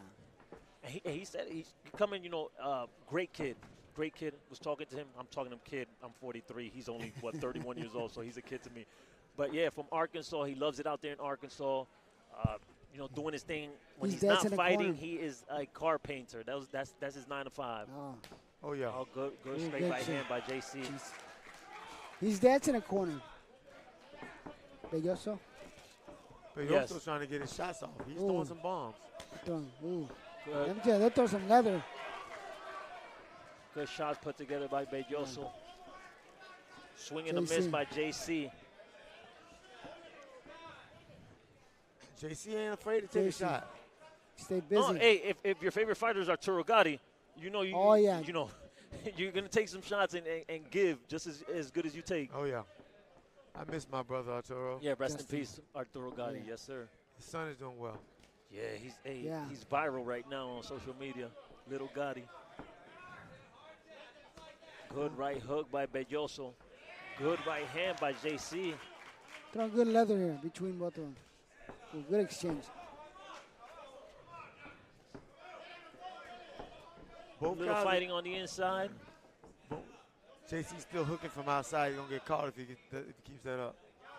I tell you what, if this fight goes this distance, that's all you're going to see. Nothing but forward action. JC also has a brother that fights. Real good fighter. So both of them, it runs in the family. Yeah. I don't know who started them, but both brothers fight. When JC started and then his brother followed, his brother is in his corner. So one fight, well, his first fight in 3.5 years, one fight in 2020 and 3 fights in 2014. So he's had long inactivity, Yes. long. I'm going to tell you something. He seems really sluggish right now. Yes. You think it's due to the inactivity? Oh, yeah. Or he's just a slow starter? Well, Let's no, see. he's sluggish. He's just sluggish. Ooh, Good right hook by Beloso. Good right hand by CJ. A little showboating by CJ. Good right hand counter by Beloso. Beloso puts his hands down and says, not in here. Not in my house. Good right hand by CJ. Yeah. CJ just needs to warm up, needs to throw the jab, not get into a brawl early in the fight. And I don't want to take the viewers' eyes off of the action, but those are some nice shoes by CJ. 10 seconds left in round number one. I don't know. Those shoes look real nice. They're expensive. CJ, a business owner, like he said in the interview. He's Yeah, a roofer. Yeah. Owns a roofing company. And that brings us to the end of round number one, scheduled for 8 rounds in the welterweight division. I think what has happened is CJ's remembering himself. Fucking slow. I've been out. Yeah. He just realized that. But you think now, once he got touched up a few times, now he's like, okay, I'm in a fight. I hope so. I think it's going to take him a couple of rounds to wake up, to get his rhythm and his tempo. Right. Now, I've never been an 8-round fighter. That gives you obviously more time than a 4-round fight. Yes. And you got to be patient. You got to be. Yeah. You have to equal out your because you got to get 8 rounds. You can't just blow it all in 4 rounds, 2 rounds. You got to distribute it properly. We're either no one fought 15 rounds, right? I'm not saying you're old. No. I'm not saying you're old. Neither one of you fought 15 no, rounds? No. Okay.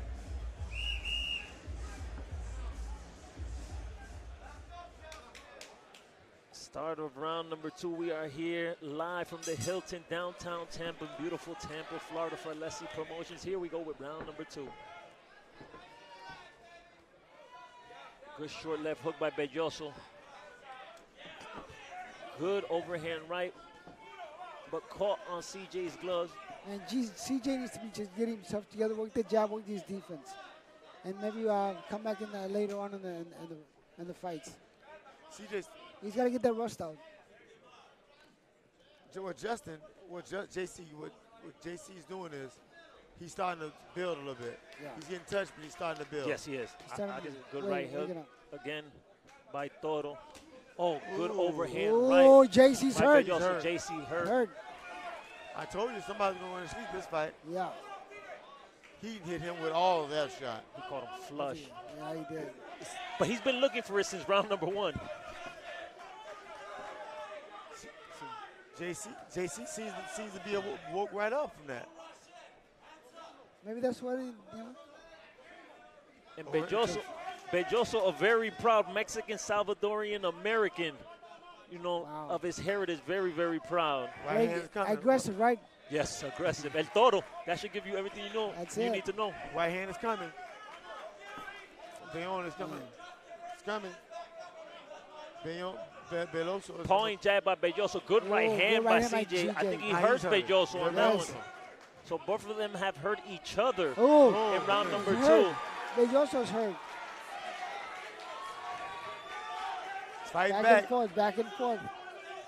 I mean, we didn't expect anything different out of this fight. It's actually opening up to what we expected to. And the thing that I brought up earlier in our commentary is the 8 rounds. Can CJ, after being out so long, continue this pace and not gas going into, their championship rounds 7 or 6, 7, and 8? Well, I mean, if he's in good shape, he's got the experience of going longer rounds. Yeah. Because I'm telling you, I'm to be honest with you. Good left hook by Beloso. Yeah. Right hand coming. There it is. I told you it was coming. Now, you're just guessing, or do you see something where he loads it? Okay. He drops his right hand just below his chin. Every single time. Here it comes here again. Good right uppercut. Good right hand. Good combination by Beloso. CJ still fighting back. Good right hand by CJ. I tell you what, tomorrow both these guys are gonna be sore. Oh yes, they are. They are both chucking leather. Oh yeah. And they're not pitter patting either. No. They're loading up on everything. They're throwing everything they have in each punch. 10 seconds left in round number 2. Good counter by Beloso, swinging a miss, and that brings us to the end of round number 2, scheduled for 8 rounds in the welterweight division. The misses are going to cause JC. Here's some of the highlights. Frisco, talk to me about what you're seeing. Look at this. So I mean, Beloso's throwing, throwing a lot more punches than JC. But he's also landing putting fire on them shots. Yes, he is. But they're going back and forth. So it was 10-9. I'm sorry, I was writing a few notes down because I want to keep track of what's going on, scores and everything. Good back and forth so far. Only 2 rounds in, still 6 to go. Beloso is here to win. Obviously, you can see it, and CJ also giving as good as he takes. I don't know. He's been taking some. Yeah, he's been taking some hellacious shots. I just want to see. Beloso ready to go, waiting for him in the middle of the ring. Referee had to push him back, and here we go with round number 3, scheduled for 8 rounds in the welterweight division. Good right hand by Beloso, short right hand by Beloso. CJ puts himself back into the ropes. Good right hand, left combination by Beloso. Here it comes, right hand. Corners, back and forth. CJ, and now Beloso letting his hands go. JC isn't on the ropes, but I'm thinking JC is playing possum. No, I agree with you. I don't think he's playing possum. No, he's taking some good shots. But Body he's coming shots. back with his own. Good turn.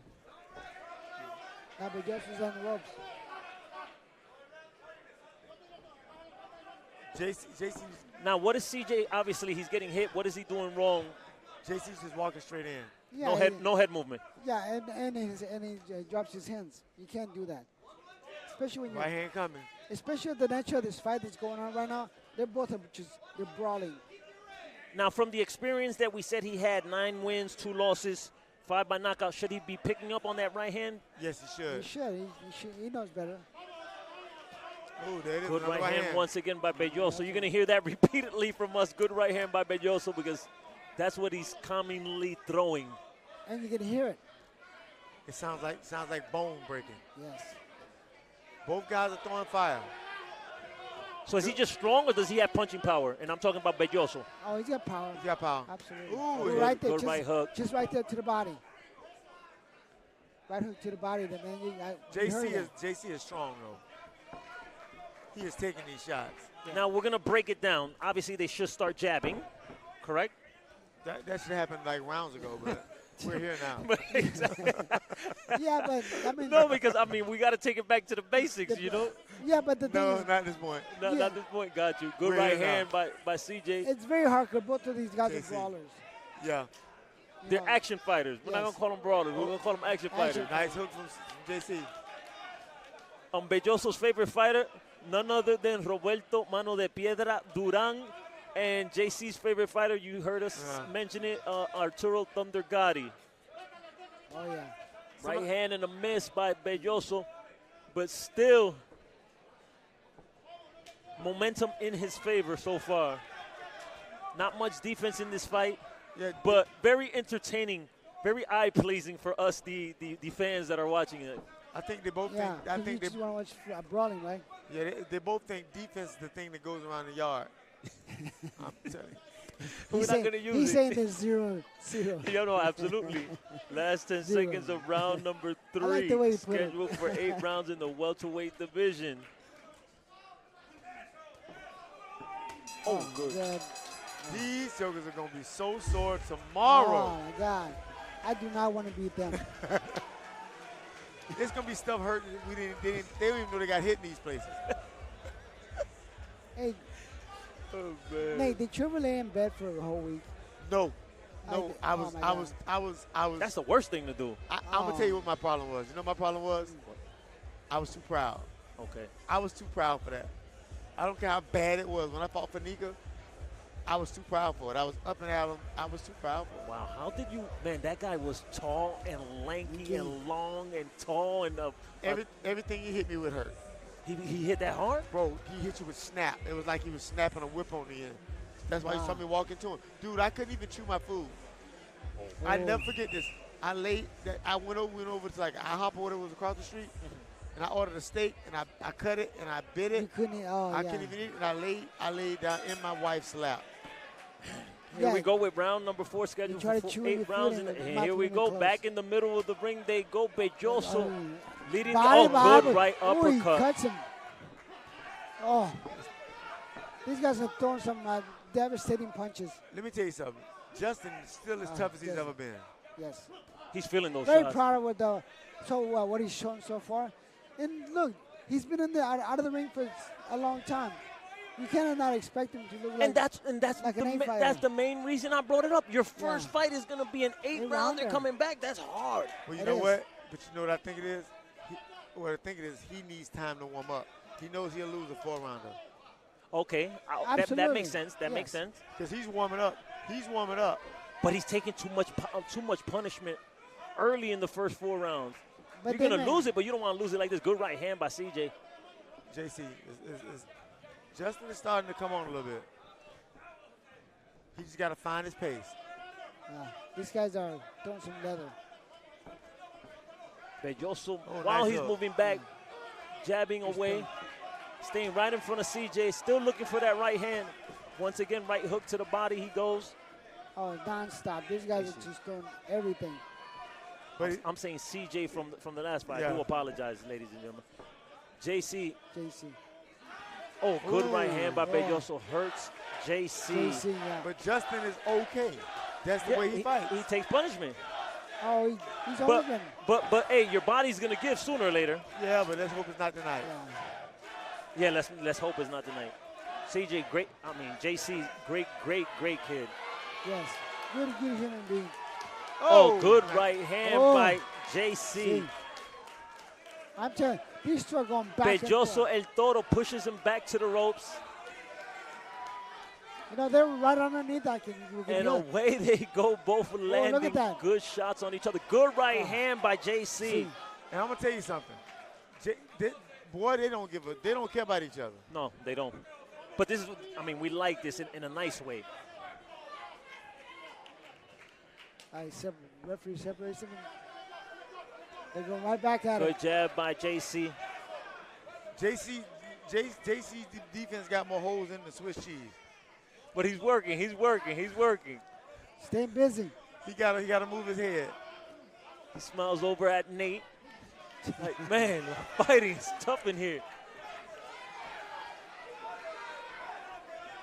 Beloso is tired of this.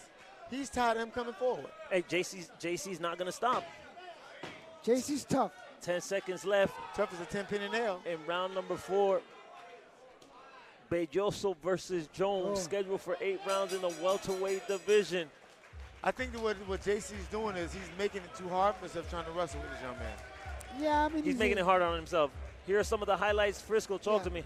Well, JC's putting on the pressure on this round, and a little experience is coming through, and he's kind of waking up a little.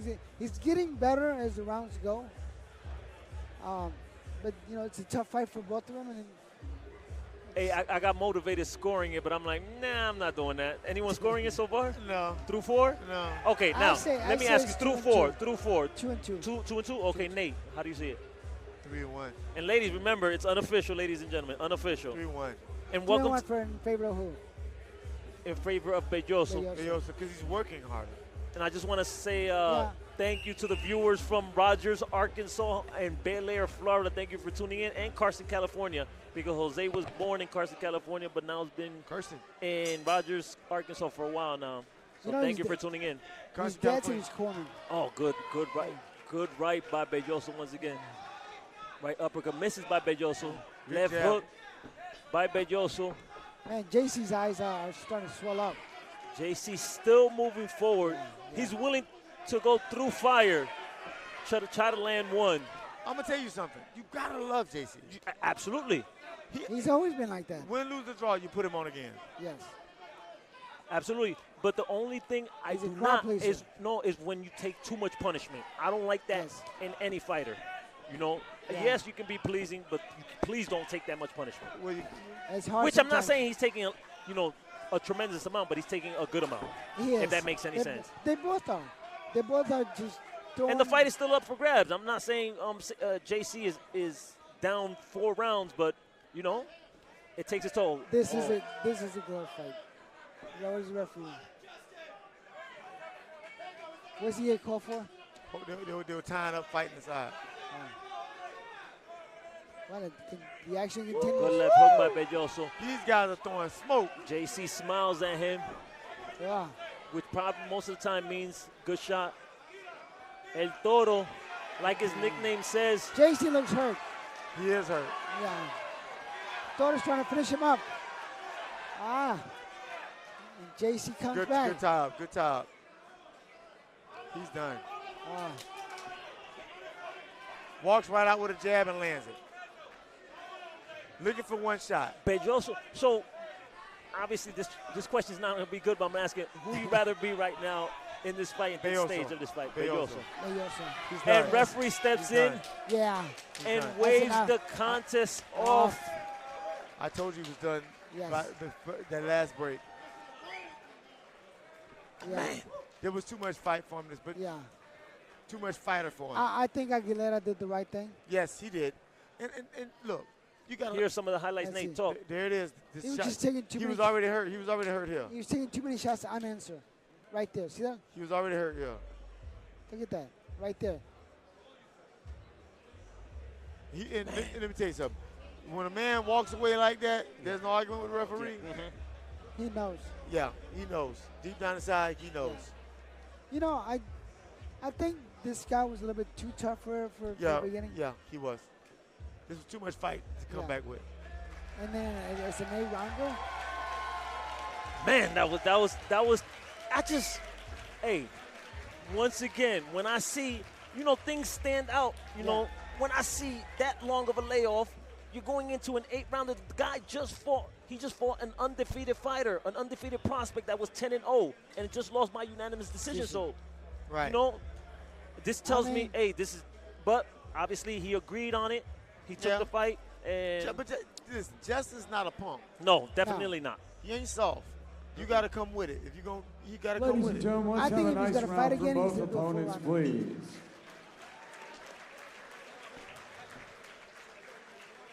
Ladies and gentlemen, from the Hilton, downtown Tampa, your referee in charge, Rafael Aguilar, calls a halt to the bout at 1 minute, 49 seconds of the 5th round. Your winner by TKO, Jose El Toro Beloso. Congratulations to Jose El Toro Beloso. He One was more on time for J.C. Jones. Gotta love him. Definitely. Come. Hey, you gotta love JC. And you know what? If I would train JC. But I'll have to teach him something different. Yeah. You can't just walk. You can't just walk into it and catch it all. No. And on a Phil Alessi card, tough fights, and the blue corner ended up what we call the B side. Yeah. Came in and upset the A side. Yeah, I've been to be. Ladies and gentlemen, at this time, we're going to be taking a brief intermission. Give you a chance to stretch your legs. Don't forget to head to the concession area. We also have great gear on for sale. So while everyone gets to enjoy some food and some drinks, I guess we will be staying here talking to the viewers, listeners, whoever's tuning in. There's a lot to talk about. Should we wait till the other side of the break, or you want to talk about it right now? Because obviously there's a big fight happening at the MGM Grand in Las Vegas, Nevada. There'll be WBA lightweight world champion Gervonta Tank Davis putting up his title against up-and-comer, strong fighter, and Frank Martin. How do you see it, Nate? that fight playing out. J-Dubs, Craft Just so Beer y'all and know, I backed the Seltzer. underdog, not because I think he's going to Ivan's win, Auto but just in case he Detail. does get lucky. Tank is Tank right now. He's at the top of his game right now. And there's a weight, and there's a weight clause. Okay, a rehydration clause. Rehydration clause in there. So who do you go with the guy that you know can make the weight? Frisco, who do you? It's kind of tough because Tank is going through a lot of stuff outside of the ring. Mm-hmm. So I don't know if that's going to play a factor on his performance. It may, not. But at the end of the day, Tank's Tank, and I don't see him doing anything different than he's done in the past. Knocking everybody out. Knocking everybody out.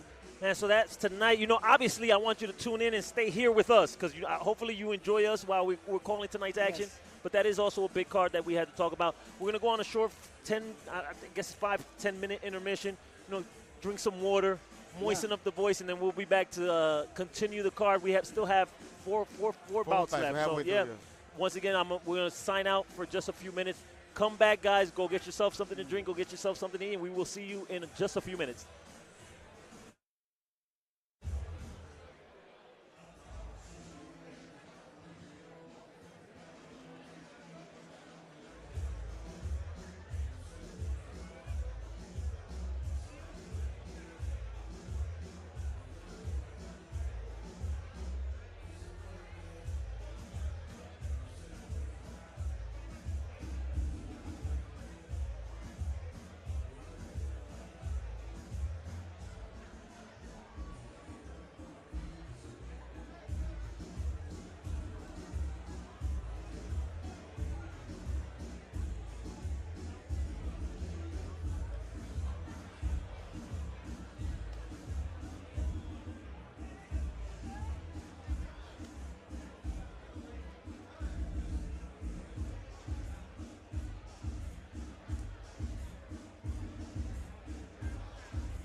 Attention please, need all officials, please report back to ringside at this time. All officials, please report back to ringside at this time.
Well, years ago, I just liked fighting. I went to fights with my dad, with Rocky Marciano in a closed circuit, and I really then got a first love for the fighting business. At that point, I wanted to get involved with it, so I went and checked out some of the finer players in the country. And it was right, I found out it was right here in Tampa, which was Lou Viscusi. So he was my mentor to start off with. And one thing led to another, and that's where it started. Promoted with him for years, then eventually I got involved with it again by myself. We started attracting people from all over the country. The bottom line was we attracted NBC, and of course with Ferdy Pacheco, gave us a lot of opportunities. And we've been in it ever since. With USA, we did a lot of business with them, and you know, just continue to be my first love after the bakery business. Well, we've been away from boxing for about 20 years. And Phil, my son, knew that I love boxing. So we talked about one day about, you know, maybe putting together a gym. So I said, well, let's do that. So once we put the gym together, he said, well, we might as well start getting back into the boxing business. That's what got me excited. He knew I loved boxing. Bottom line is, you know, we got Phil Jr., and we got a heck of a team. And then we got myself. I think we bring a tremendous plus to the boxing business. We bring a lot to the table, and that's exciting to me. And because of that, I think we're going to attract fighters from all over the world. Fighters that believe in what we believe in. Number one, they got to be able to fight. Number two, outside the ring, they got to have character, respect, integrity, and appreciation for what we bring to the table. And again, these kids, the only way that we're going to bring them on board and sign them up are the people that fit our criteria of what we believe in.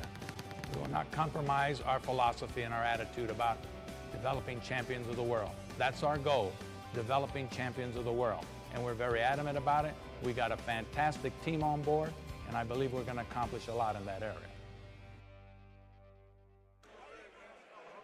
Ladies and gentlemen, we are back. You just saw the one and only, the founder of Alessi Promotions, the man, the myth, the legend, Phil Alessi Sr., who started this, who created this, and it's still going to his name. I mean, still going the Alessi Promotions name. Phil is a legend. He, I think it was the first Hall of Fame class. Very first I think Florida Boxing Hall of Fame. I want to say he was in the first class, if I'm not mistaken. And he deserved it. Johnny Beast Mugabe, Winky Wright. There's so many, many guys that he touched their careers, and he deserves it. And he deserves this legacy that Phil Jr. is carrying on. And I don't think Phil Jr. could not do this because his whole life he's been in the sport of boxing. He probably has more experience than his dad had when you think about it. No, Phil's doing a great job. He's doing a great job. You know, and we're not just saying this because he foots the bills. He really has done a great job. And the job he's doing, this city of Tampa needs. Ladies and gentlemen, before we get back to the boxing action, at this time, I'd like to ask you all to rise. Gentlemen, please remove your hats as we honor our brave men and women serving us around the world in the United States Armed Forces with the presentation of our national anthem. Here to sing for us this evening, please welcome the lovely and talented Sarah Pazito.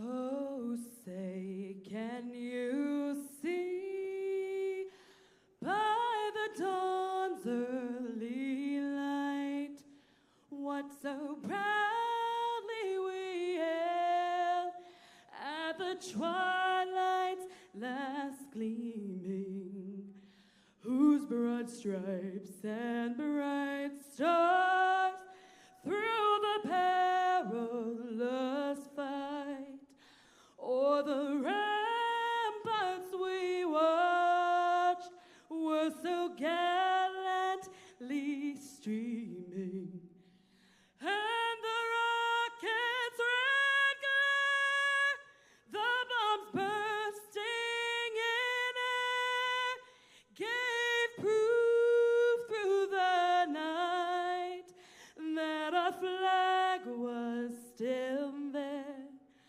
Oh, say does that star-spangled banner yet wave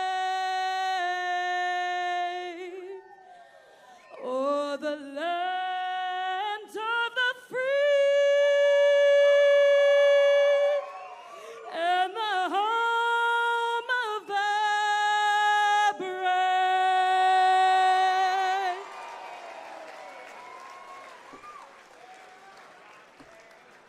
Sarah Pazino, ladies and gentlemen.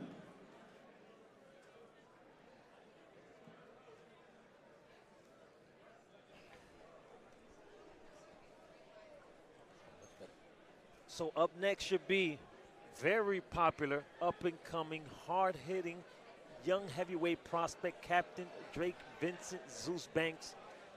Once again, I'm gushing over this young prospect because I see glimpses of very, very exceptional talent in this heavyweight, man. Talk to me, Nate, how you're feeling, because obviously you've been working with me. We've been working with each other for 4 or 5 bouts now. We've been seeing 4 fights, fight cards now. So we've seen Drake come up in the professional ranks. But let me throw it back And to you. now, ready to make his way to the ring from the blue corner, Devon McCoy.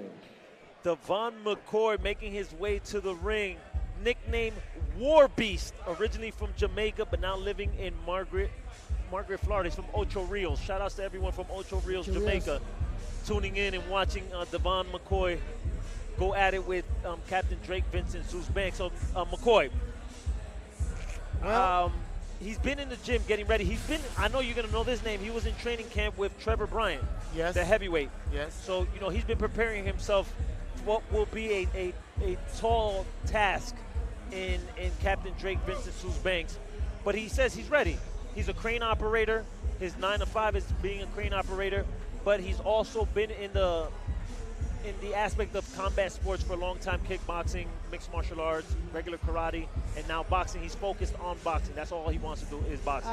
He's done some bare knuckle, right? He's done bare knuckle. No, I didn't get that from him, but if you speak to him, yeah. So this guy's a fight Hello, sport my name guy. is Drake Banks. I am a heavyweight professional boxer. Working with Alessi Promotions has been fantastic. We have stayed very active, which is great, and we want to make sure that we have a good active year this year. Hopefully another 4 or so fights by the end of the year, including this one, so 3 after this. But it's been fantastic. Phil's been great. Phil and his matchmakers and team all together have been great for me in my career. I like to combine a couple different styles. My boxing style is combined with a few different types of boxing styles. I've been fortunate enough to train with world-class coaches all over the country that train different types of ways, and because of that I'm able to combine that into something that's my own.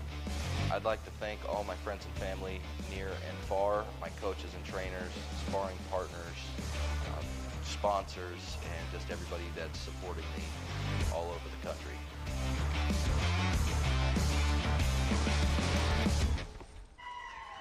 And now, ready to make his way to the ring from the red corner, Drake Banks. So like I was saying earlier, Drake Banks, good prospect coming up. I see a lot. He's coming off a TKO victory in his last outing, March 2nd, 2024 on the Alessi card, winning by knockout. So awesome prospect. Awesome prospect. I agree with you. I totally agree with you. And he's young, 24 years old, a lot of amateur experience. Not a lot in the extent of fights, but he's fought at a high level in the youth division. Yes. So he knows what he's doing inside the ring. I watched his career develop for the amateurs. Tremendous boxer. He's fast for his biggest. I agree. Totally agree with you.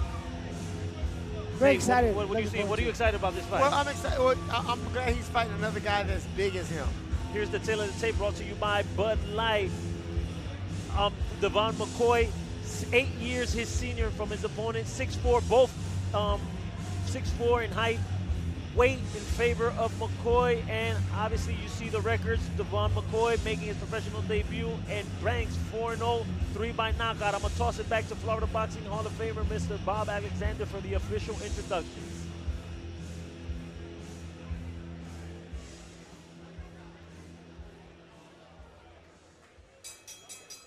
Ladies and gentlemen, from the Hilton, downtown Tampa, our next bout of the evening is brought to you by Alessi Promotions.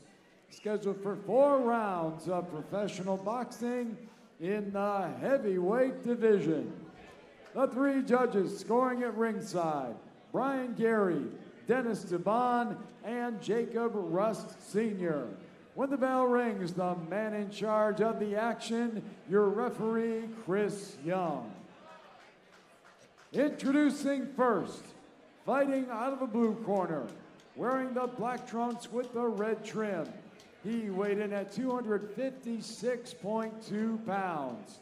an MMA fighter, a veteran of 4 professional bouts. Tonight, making his pro boxing debut from Coral Springs, Florida, here is Devon War Beast McCoy.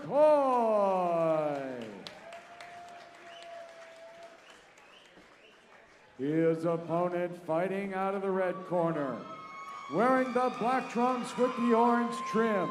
He weighed in at 245 pounds. He is undefeated in his professional career, 4 wins, no losses, 3 wins by way of knockout. Representing Citrus County, Florida, here is the captain, Drake Vincent Zeus Banks.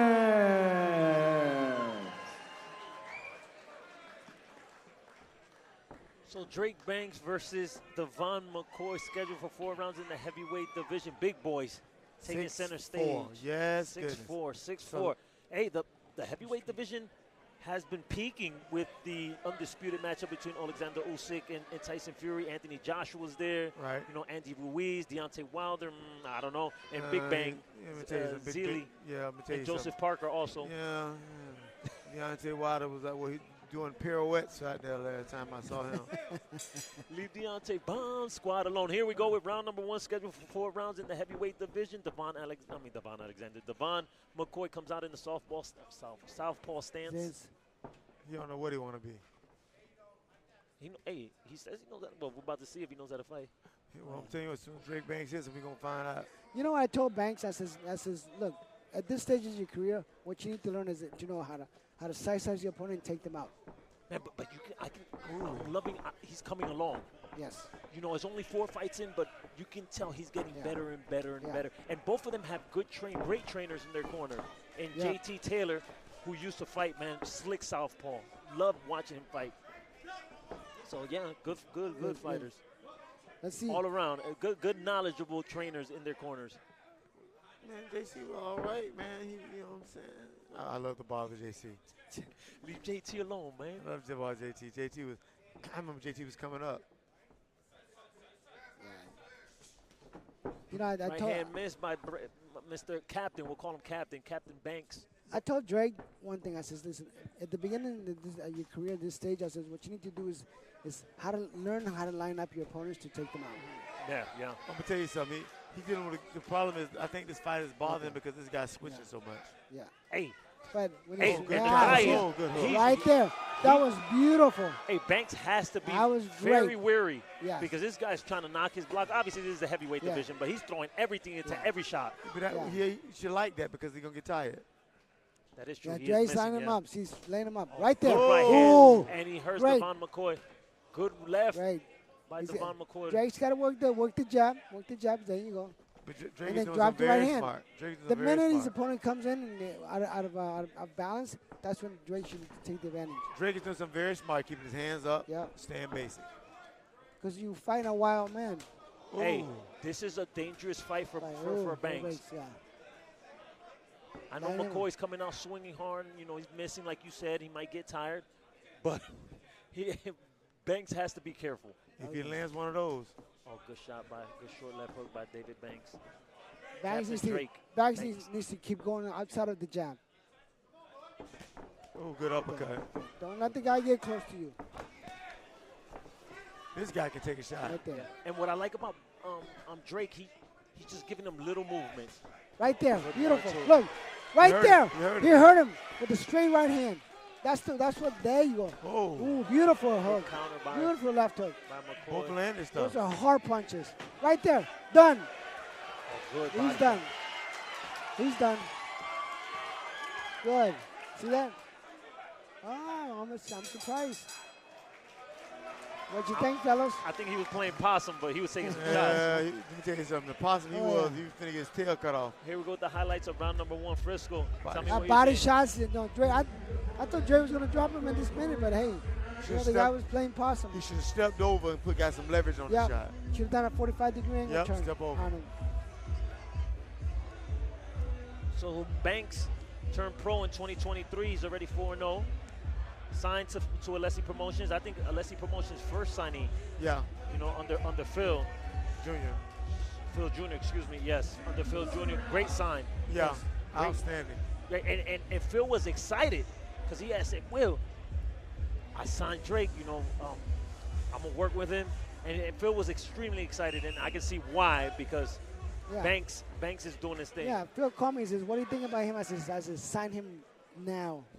Oh, so you saw him in the amateurs? Oh, yeah. Oh, okay. You know, Oh, yeah. Here we go with round number 2. Scheduled for 4 rounds in the heavyweight division. This could go downhill real fast, one way or the other. Oh, yeah. Both, Keep your eyes both open. of them have to be Don't careful. blink. Don't blink, fellas. Don't Both blink. guys got it worked into a lather. Yeah. Drake's lining him up. He should be in the Drake should be in the outside of his Now, opponent's foot. same thing for this fight. Footwork is very important with the foot placement. Yeah, line him Oh, up yeah. right there. Good lineup. So Banks has to have his left foot outside Outside of the the jab, bonds, yeah. right Jab. foot. I'm gonna tell you a secret about that. Talk to me. If he gets See caught right there, inside, should've get- if he gets caught inside, bend his knees and throw right to the chest. If you ever get caught Yeah, inside. can't be. Don't be slugging with him. I just don't. I don't. Oh, right good, there. Good See short that? left hook. Good by good Banks. punches from the outside. That's it, right there. Keep him right there. When he comes in, beautiful. He fights so much better when he's in the outside. Right there, you see, he's keeping the distance right there. He should have stepped back and fired something. That's with the opponent, right there. Good. Right there, drop the right hand. Good heavyweight action so far. Yeah. Oh, good. Ooh, beautiful. He hit him one of these Oh, pot, yeah, it's called pot shot. that hurt him. What do you call it? Pot shot. Pop shot? Oh, pop shot, yeah. Pot shotting, yeah. He aiming at his chest with the shot too. Oh, yeah. He's trying to come in. Drake needs to go outside of the jab. Right there. Good. Right there. Beautiful. Off balance. Drake's loading up too much. Short and tight. Yeah. Short and Step tight. outside. Step out. Keep Don't turning, fight with keep him. turning. If Drake just throws really short, tight shots, he'll stop this fight. Oh, yeah. Right there. Good. Good lineup. Good. Should be jabbing. Right there, right there. Yeah, she You stepped know, right back to him. Shoot it straight.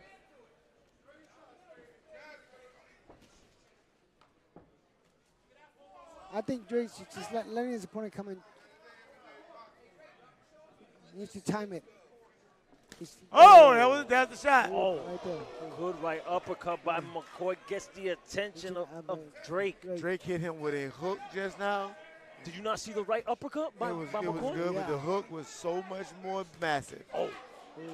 these two heavyweights They're are going- chucking leather. Oh, yeah. Oh, they're going at it.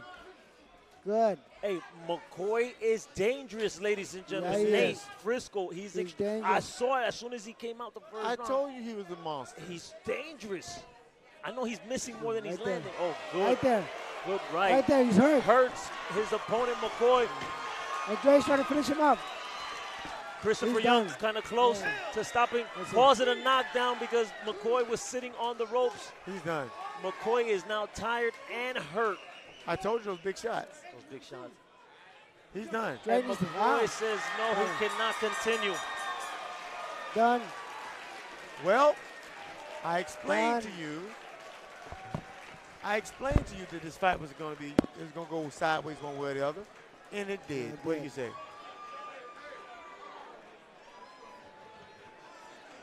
So what, A good finish. You know, Drake did a phenomenal job finishing his opponent. I mean, he's lining him up. It was just a matter of time. I think that Drake needs to not post with that jab so much. Throw it. Yeah. Throw it, touch him. Touch him, drop it. Touch him, drop Touch it. him, drop it. And that makes a difference. You know, because think of how they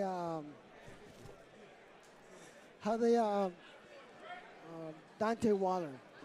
Yeah. They give him a whole bunch of guys to line him up so they can teach him how to knock guys out. Yeah, and that's all he did. Yeah. There is Drake Banks. Right there. This guy was done. Yeah. He was done. It was more about fatigue than it was anything else, but Drake took advantage of it properly.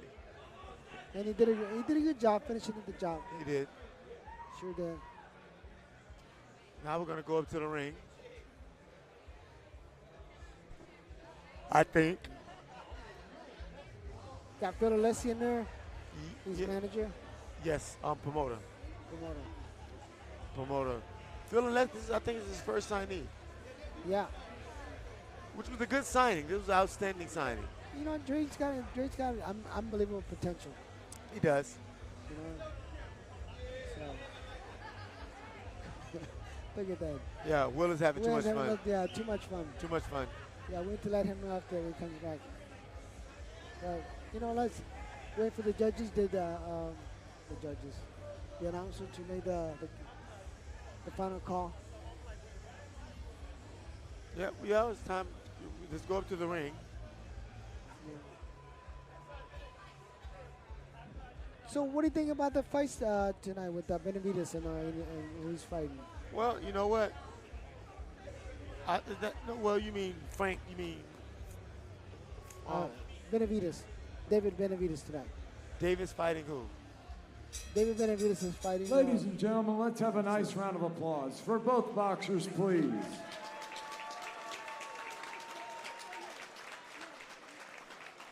Ladies and gentlemen, from the Hilton, downtown Tampa, your referee in charge, Chris Young, calls a halt to the bout at 2 minutes, 59 seconds of round number 2. Your winner by TKO, still undefeated, the captain, Drake Vincent Zeus Banks.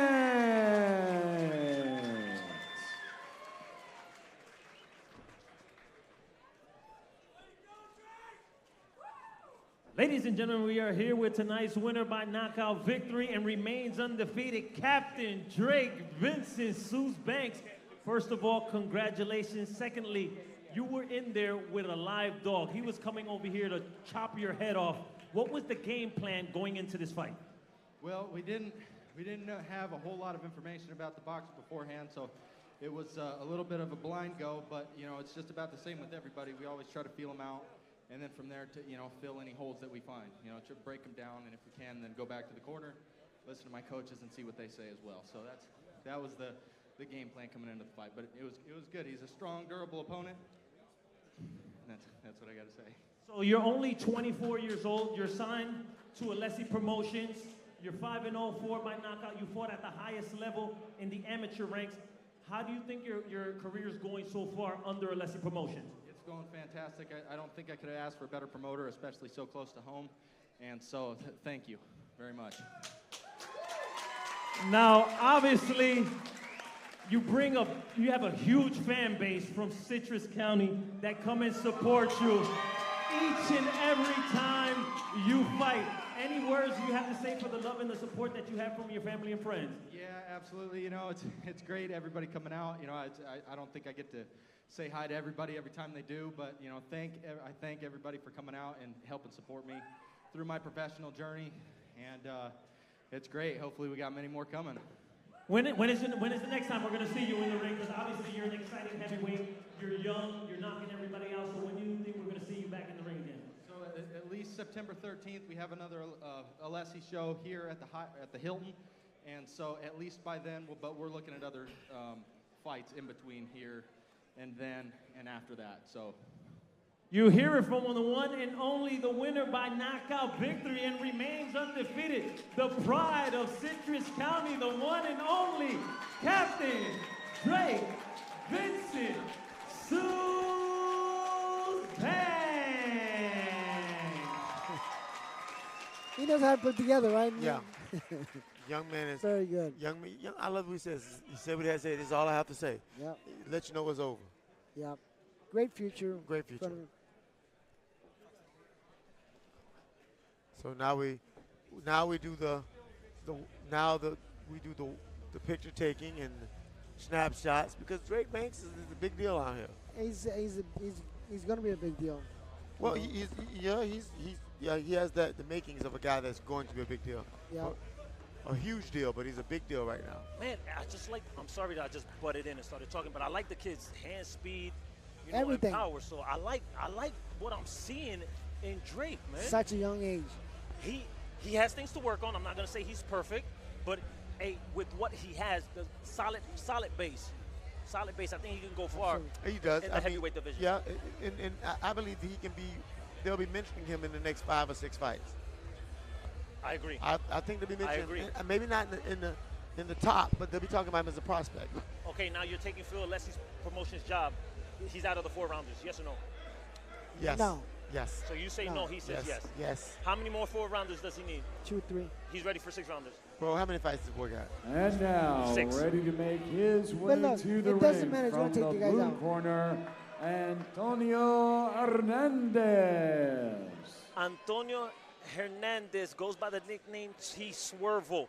He's a veteran of 28 bouts. He's only 24 years old, upside down record, but has some victories sprinkled in his record. From Kansas City, Missouri. So he's like every other fighter says, I'm ready. I've been training. So let's see what he comes. You know, a lot of experience. Yep. A lot of experience. I had a chance to talk with him and his dad, and his dad's gonna be in his corner. This is gonna. I take this fight at short notice, and you know, he's not the bigger man. Now a lot of weight fluctuation. Yes. Started at junior middleweight. He's all the way up now to light heavyweight. You know, so I don't know if discipline or him just taking fights at any weight class is his game. You know, that's what he likes to do. Just give me a fight at any weight class. I don't care where it's at. And, you know, that's why his record is not the best in the world. But he is coming off a draw versus an undefeated prospect in Steven Sumner, 9-0. And he just fought March 3rd of 2024. So he's been working. He's been working. He's been working. He's been active. And he's doing his job. He's staying busy. I like his trunks. I was gonna say I like his outfit. His outfit is nice. Yeah, nice. You got his dad in his corner. And now, ready to make his way to the ring from the red corner, Mike Misa. So his opponent tonight, Mike Misa, 34 years old, undefeated at 7 wins, no losses, 1 draw, 4 by knockout from Clearwater, Florida. We've been seeing him in action on pretty much all Alessi cards. Yes. You know, one thing, I like Mike. Absolutely. I've spoken to Mike a few times. He's a likable guy. One thing that comes up, tremendous performance in his last fight. Chopped down that 6'7" guy. But then again, inconsistency is my thing with Mike Misa. You know, his performances haven't been like we just saw in his last fight. Well, he had one fight that was like that. The fight before that, he was in tough. Okay, so Ruben Johnson was the one you're talking about. Right. But Robert Calvin was a tough fight. Yeah. And that's where he got the split draw. Right. Yes. You know, but inconsistency, if you would agree. He's in a tough fight. I mean, dude, I think they're moving him pretty good. They are moving him good. So, and I like what I see in Mike Misa. And it wasn't a 50-50 fight. That was a 50-50 fight. Yeah, it was. It was. But this guy's a different animal. Yes. I'm going to toss it back to Florida Boxing Hall of Famer, Mr. Bob Ladies Alexander. and gentlemen from the Hilton, downtown Tampa, our next bout of the evening is brought to you by Alessi Promotions. Scheduled for 8 rounds of professional boxing in the light heavyweight division. The 3 judges scoring at ringside: Jacob Russ Sr., Joanne Richard, and Brian Gary. When the bell rings, the man in charge of the action, your referee, Rodolfo Aguiar. Introducing first, fighting out of the blue corner, wearing the purple trunks. He weighed in at 174.4 pounds. A veteran of 27 professional bouts from Kansas City, Missouri, here is Antonio Hernandez. His opponent fighting out of the red corner, wearing the black trunks. He weighed in at 174.4 pounds. He is undefeated in his professional career, 7 wins, no losses, 4 wins by way of knockout. From St. Pete, Florida, representing Fight Fitness Center, here is Mike Misa.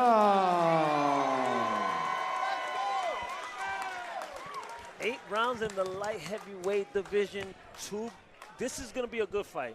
With the experience that T. Swervo has and Mike Misa on the come up, you know, tall, long, great build for light heavyweight. I'm expecting a good fight. Do you Right. agree, both gentlemen, Yes, absolutely. Frisco and Nate? Absolutely. So a little bit more about Mike. You know, here we go with round number 1, scheduled for 8 rounds in the light heavyweight division. It will be Hernandez versus Misa. Hernandez comes out a little bit aggressive. Very much. And I like everything about Mike Misa. Look, tall, 6'2", long arms. Built for a fighter. Definitely has the fighter frame. And he's a fighter. He, Yes. you know, I said this on our last show. He's looking, you know, for good fighters to put that they can put in front of him because, you know, at 34 years old, he has to make up for lost time. Yes. Dude, He's he gotta has step it up. to be 7-1 draw, 4 KOs. He's fought some pretty decent guys. Yes, I agree, and that's what I love about Mike. Mike wants to fight. You know, his background is more kickboxing. He got caught. He's getting Good caught shot back by and straight up. T. down. Swervel. T. Swervel is very poised. Yeah, he is. Obviously, that comes with 28 bouts under his belt, you know. Yeah. At only age 24. He's Been been busy. around. He's been around, yeah. Been busy. Good fighter. Yeah, he is. He's much better than his record says. Yes. Oh, good one, too, by Mike Misa. He's also trained by Ali Tara, who has a lot of fighters in his gym. That main event, Mike Misa, and I want the opening bout also, which was a draw. Garcia, Speedy Garcia. Yeah. Yes.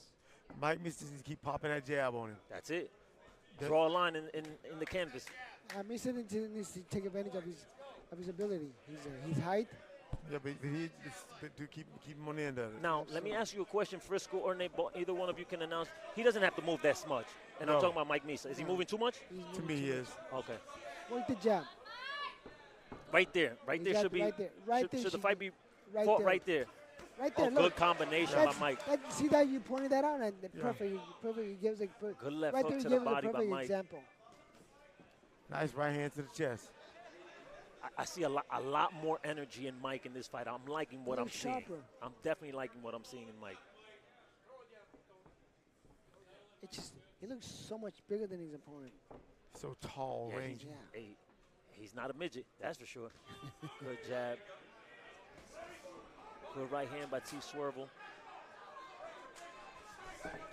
Good combination once again by T. Swervel. Letting his hands go.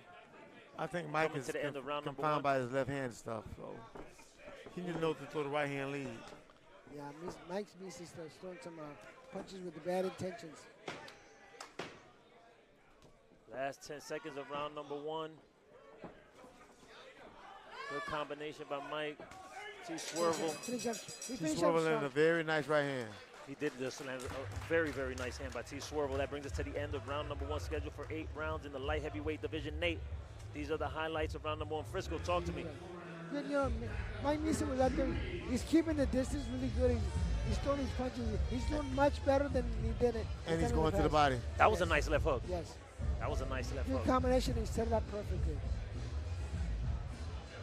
Man, great night of boxing so far by Phil Alessi and Alessi Promotions. Thank you to our sponsors, Valley National Bank, Bud Light, AT&T, J-Dubs, and Alessi Bakery. Thank you so much to our sponsors for tonight's show. Outstanding card. Yeah. And we still have, what? Still have 3, no, this one and 2 more, the co-main event and the main event of the evening. Got the big fights coming up. Oh, yeah. Here we go, round number 2, scheduled for 8 rounds in the light heavyweight division. T. Swervel is really going to make him work. Hernandez versus Misa. It's a good fight. Hernandez from Kansas City, Missouri. Very proud to be from the Super Bowl champs. Oh, from yeah. Kansas City. That's a tough little town, too. His dad has a ring from the championship. Oh. Because he works for Kansas City. Mike throws a right hand, comes up a little bit short. Mike needs to step when he punches. That's Instead of walking to him, step when he punches. Okay. But he should keep the fight simple, right? 1-2. 1-2. Basic. Keep it simple. Just kiss the people. Keep it simple, stupid. No left hooks. Just Don't need basic 1-2. 1-2 down the line. You can win a fight on a 1-2. That's what I did last fight. Yeah. Just 1-2. Yeah. Like you say, yak yak. 1-2. All fighters put a sound effect. Yak yak. Oh, good. Both land a jab on each Keep other. it simple. Welcome to those watching from Kansas City, Missouri, and the friends and family of Mike Misa from Fairfax, Virginia, Long Island, New York also. Talk to me. Mike's standing up tall and winging when he should stay down low and throw it straight. Mike's doing a good job. Good short right hand by T. Swervel. Yeah, T. Swervel's picking his spots. Now, obviously, we're not getting hit. Do you think T. Swervel has punching power to hurt Mike at the light they got the same division? size glove on. Yes. I think if Mike gets careless, he can get caught. Good shot by Mike Misa. And Mike Misa's landing the better punches, crispy. Yeah. And it looks like he's controlling the fight. Yes. He's moving right. A lot of good movement. Left hook misses by Mike Misa. Good. Good combination by Mike. Good counter shot by Hernandez. The more confident Mike gets, the more dangerous he is going to be. Correct. I agree. If Mike would bend his knees, he'd get there just as fast and cover more space. Now, him bending his knees, obviously, it goes without being said, could do more for you. But now tell me a little bit more why you're saying he needs to bend his knees. Because there's no pop on the shot. Okay, there's no power behind that. No. Those shots. I don't know. I tend to disagree. I think I like fighters to stand up and bring the straight jab. Now, does it depend on the game plan? Meaning to box and being able to move in and out. Bend your knees. Bend your knees. But you're taking away your speed. No, you're not. And you're not taking away your length. You're sitting down on your punches. Of course. When you sit down, because you're slugging. That brings us to the end of round number 2. Once again, Hernandez versus Misa, scheduled for 8 rounds in the light heavyweight division. Frisco, these are the highlights of round number 2. Talk to me about what you're seeing. I mean, Mike Misa is doing a good job. He's throwing good jabs, good uppercuts, and this part, he threw a beautiful lead uppercut. But I'm going to say this. Talk to me. I was as quick as I could. I was quick as a cat. With my knees bent, my feet spread out. But everything I threw had power on it. Mike is not getting anything on his shot because he's so tall in there. Mm-hmm. So it's like nothing there. Mm-hmm. When he bends his knees, he'll get the same everything, but he'll get more power. Now, I don't know where this is coming from. I'm just thinking about it, and I'm going to ask either one of you. Distance and legs. Should he close the You should make him a little wider and get you a little bit lower. Wider? Okay, a little bit wider and a little bit lower. Here we go with round number 3. And he cover more space that way. You do it at a 45-degree angle. Let's see how this round comes out to be.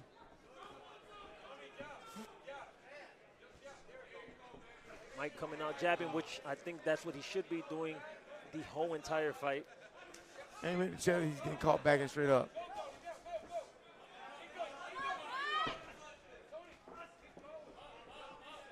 One, 2-1 is what he needs. They're both doing a good job. They're good boxing. T. Swervel's like you said, Nate. He's no walk in the park. He knows his way around the ring. You give him a chance, he's gonna take you.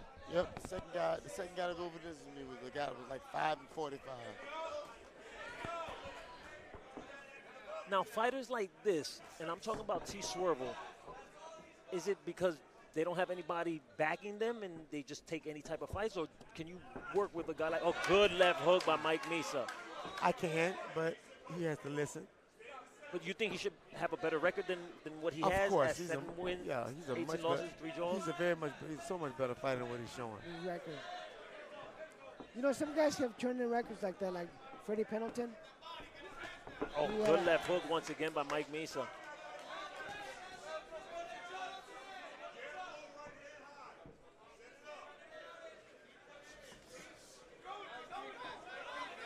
Good comeback by Hernandez. This is still anybody's fight. See how much more torque is on that shot when he throws it straight and he bends his knees. I agree. I can see what I can clearly see what you were saying. Misa's nice and poised. I like that. Good short jab by T. Swervel. A good left hook once again. Mike Misa finding a home for his left hook. Moving good. Gets out of danger. Good combination by T. Swervel. I mean, they're both sticking to their game, and they're both being successful at it. Yeah, yeah. Mike is staying outside like he should, but he's warming up. Yeah, good jab. Good short. Good jab. Good jab by both You know, men. when Hernandez comes in, he delivers good shots. Misa should not allow him to come in. I don't know. I don't know how the judges are scoring it, but I'm liking what I see from Mike. You know, his last performance and now bleeding into this performance. This is what I'm expecting from Mike. He's looking real good, but he's going still straight back. I see what you just said. Yeah, I told you, stepping straight back. Good jab. Good combination. Good combination. With the left hook to the body to end it. That brings us to the end of round number 3, scheduled for 8 rounds in the light heavyweight division. Hernandez versus Misa. I kind of give Misa all 3 rounds. What do you think, Nate? He's doing just enough to win. He's doing just enough to lose. Yes. But he's still in the fight. That's yeah, the thing. Still in the fight. Misa's starting to come on. Yeah. He's finding a home for that left hook. Definitely finding a home for that left hook. What do you think Ali's telling him in between rounds? If you know Ali like the way you know Ali. I want a shawarma. I want peppers and onions on mine. Lettuce, tomato. That's what he said. He said, Ali says he wants a shawarma. I want a shawarma with pickles and onions. And what do you think is being said in the corner of T. Swervel in between rounds? You're doing good. Keep doing what you're doing. And keep smothering him. Take away his eyes. Take away his distance. But they got to know they're down 3-0 or maybe, right? No. No? Okay. Yeah. I wouldn't agree disagree if they gave one round to the Hernandez. Now, is it dangerous for Mike to continue throwing left hooks, being the taller fighter? It ain't, but you need to set it up with something else. With the jab. Yeah. Follow up.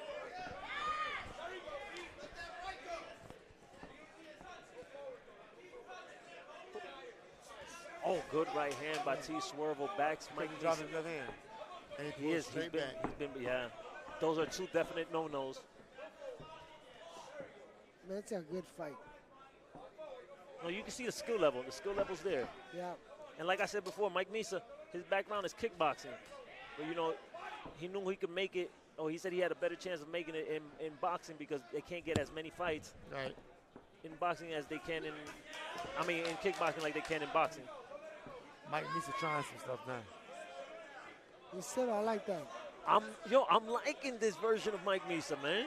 Yeah, he's poised. He's picking his shots.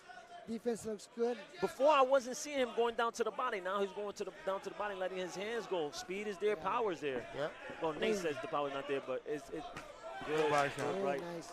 Good right hook to the body by Misa. And he's breaking it. He's making it. Well, there's no power there because he's not sitting on it.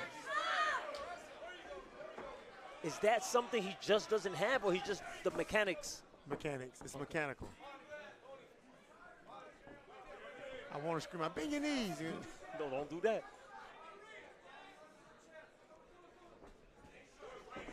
Good fight so far between Hernandez and Misa, scheduled for 8 rounds in the light heavyweight division. Misa starting to touch him back. Touching go right there. Oh, Good body shot. shot. Good shot. Hurt him with that body shot. Hurts his opponent, T. Swervel. Oh, good. He's going to the body. Yeah. He's on that body. I didn't see this from Mike the last 3 or 4 times. I am extremely impressed. He added that extra wrinkle. Yes, that left hook to the body. And he has a nice left hook. He Nate, does. well, Nate was nice right hand. a body puncher, but the left hook is there. Yeah, good. Mike's doing everything he's supposed to be doing properly today. Ooh, nice. He's starting to touch him up. Oh, and Hernandez cut over the right eyebrow, if I'm correct. If I can see, I don't know if that was from a punch or a headbutt. It's a punch. Who's going to headbutt him? Yeah, Who's going to headbutt him? His opponent? that's going to affect him. From well. 10 seconds left. Mike, gets caught with the right hand. Left hook by Mike, lands. Mike hitting him. And that brings us to the end of round number 4, scheduled for 8 rounds in the light heavyweight division. And I want to see that. Let's see The highlights of round number 4. Nate, talk to me. Overhand right. Here it is. Here it is. I told you the overhand right. Mike was going to get hit with it. Because he's dropping the jab. Yep.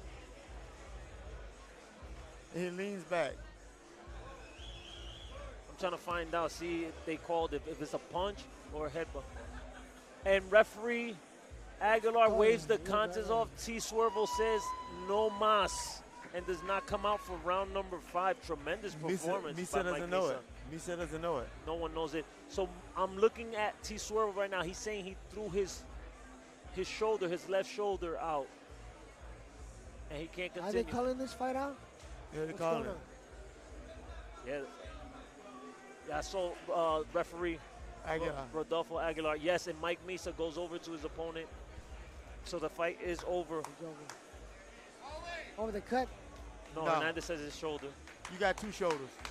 No, I'm not saying he's lying, but no, you got 2 shoulders. I hurt my hand last time. Okay, my bad. So you're saying to continue? You got 2 shoulders. You got to continue. You got 2 shoulders. So he found a way out, or he was looking for a way out? Mike, not to take anything away from. Mike definitely helped. Okay. And he was sliding off the roof. Mike just helped push him. Now I know we're talking about that's a bad look. What? Is that a bad look? No. T. Swervo not coming out. No. No. You stop. Let me tell you something. If you hurt, why would you stand there and make this man fight injured? We're not barbarians. I know, but you just said he has 2 shoulders. Right, but if you don't want to fight, you can't make it. Okay, no, cool. So I'm like stuck on that because I thought that he was going to continue. It just caught me off guard, man. But T. Swervo, he showed he has talent. Yes. Now, has he been training? And he got hurt. We're going to say he got hurt, so it is what it is. Toss it back to Florida Boxing Hall of Famer, Mr. Bob Alexander, with the official time of the stoppage. I feel like Swervo did just enough to lose every round. Ladies and gentlemen, let's have a nice round of applause for both boxers, please. Ladies and gentlemen, from the Hilton, downtown Tampa, the end of this fight comes at 2 minutes, 59 seconds of the 4th round. Your referee in charge, Rodolfo Aguilar, stops the bout. Your winner by TKO, still undefeated, Mike Misa. Hey, look, man, look. I'm gonna be honest with you. This is the best I've seen Mike. Mike is starting to look better. Mike he turned the corner. He's looking real good. Move it to next. He turned the corner. Man, I like everything I saw in Mike tonight, man. Just totally different fighter. And I'm not saying he looked bad in his previous fights, but I saw more energy. I saw more wrinkles in his game, left hook to the body combinations, letting his hands go. Some started to come on little by little. And sometimes, excuse me, it clicks for fighters. Now I know how to, I'm doing things that are going to work. So he made a statement. He's doing much better. He came up to me out there. I chewed him out on here. He said, not going to happen again. And it hasn't. No. I have to give him his flowers. He's doing good. Up his game to He's next doing level. good, man. I really want to see how he takes or where he goes with his career. At light heavyweight, has the height, has the reach, has the speed, has the power.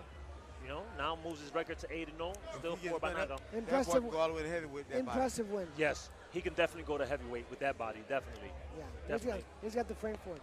Now, he looked good. He didn't look drained. So I'm guessing he can still stay at 175 pounds, and he is 34 years old. I'm not saying that is old for anyone that's 34 years old, but in the boxing game, it's a little bit advanced. Yes. I made 35.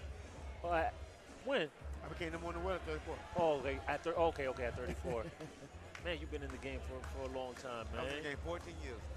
So after this fight now, we're down to our co-main event and our main event of the evening. Like I said before, it will be Maurice Harris and Haer Reyes, scheduled for 4 rounds in the welterweight division.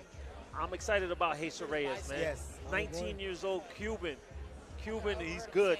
He's definitely good. So Your attention, please. David Peters. David Peters, could you please come to the commission table at ringside? David Peters, come to the commission table at ringside. Maurice Harris. And now, ready to make his way into the ring, from the blue corner, Maurice Harris.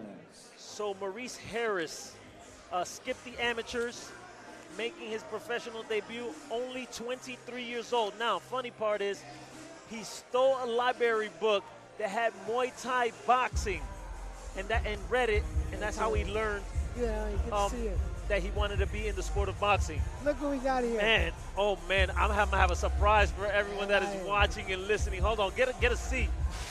Get a seat, someone. Yeah. Give him that seat.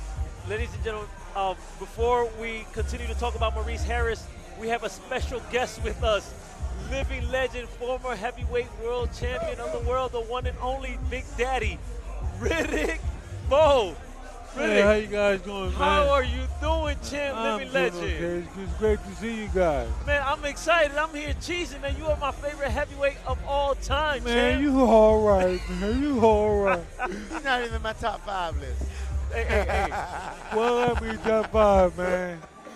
Let me tell y'all something. Mi nombre es Reyes, peleo en 147 libras, mi récord es una pelea y 0 derrotas y una pelea por nocaut.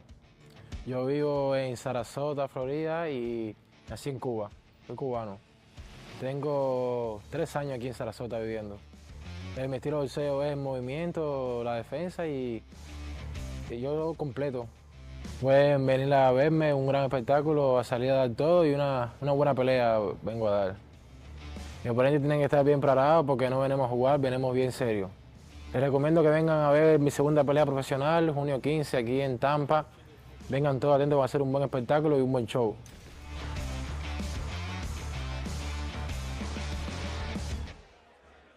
And now, ready to make his way to the ring from the red corner, Geyser Reyes del Verso.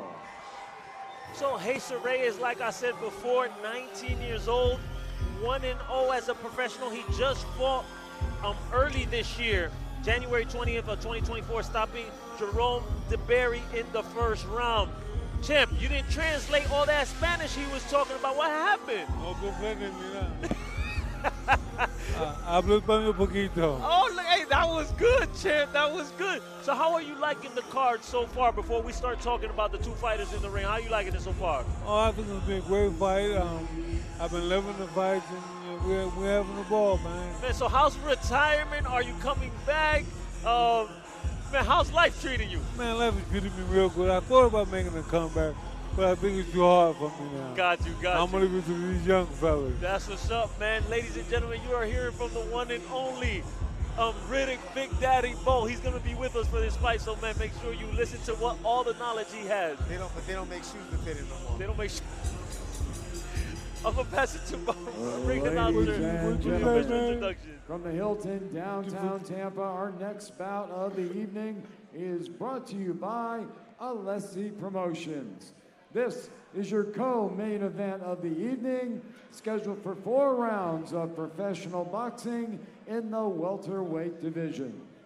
The 3 judges scoring at ringside, Dennis Devon, Jacob Russ Sr., and Joanne Richard. When the bell rings, the man in charge of the action, your referee, Chris Young. Introducing first, fighting out of the blue corner, wearing the white trunks with the red trim. He weighed in at 147.8 pounds. Tonight, making his professional debut, he hails from Atlanta, Georgia.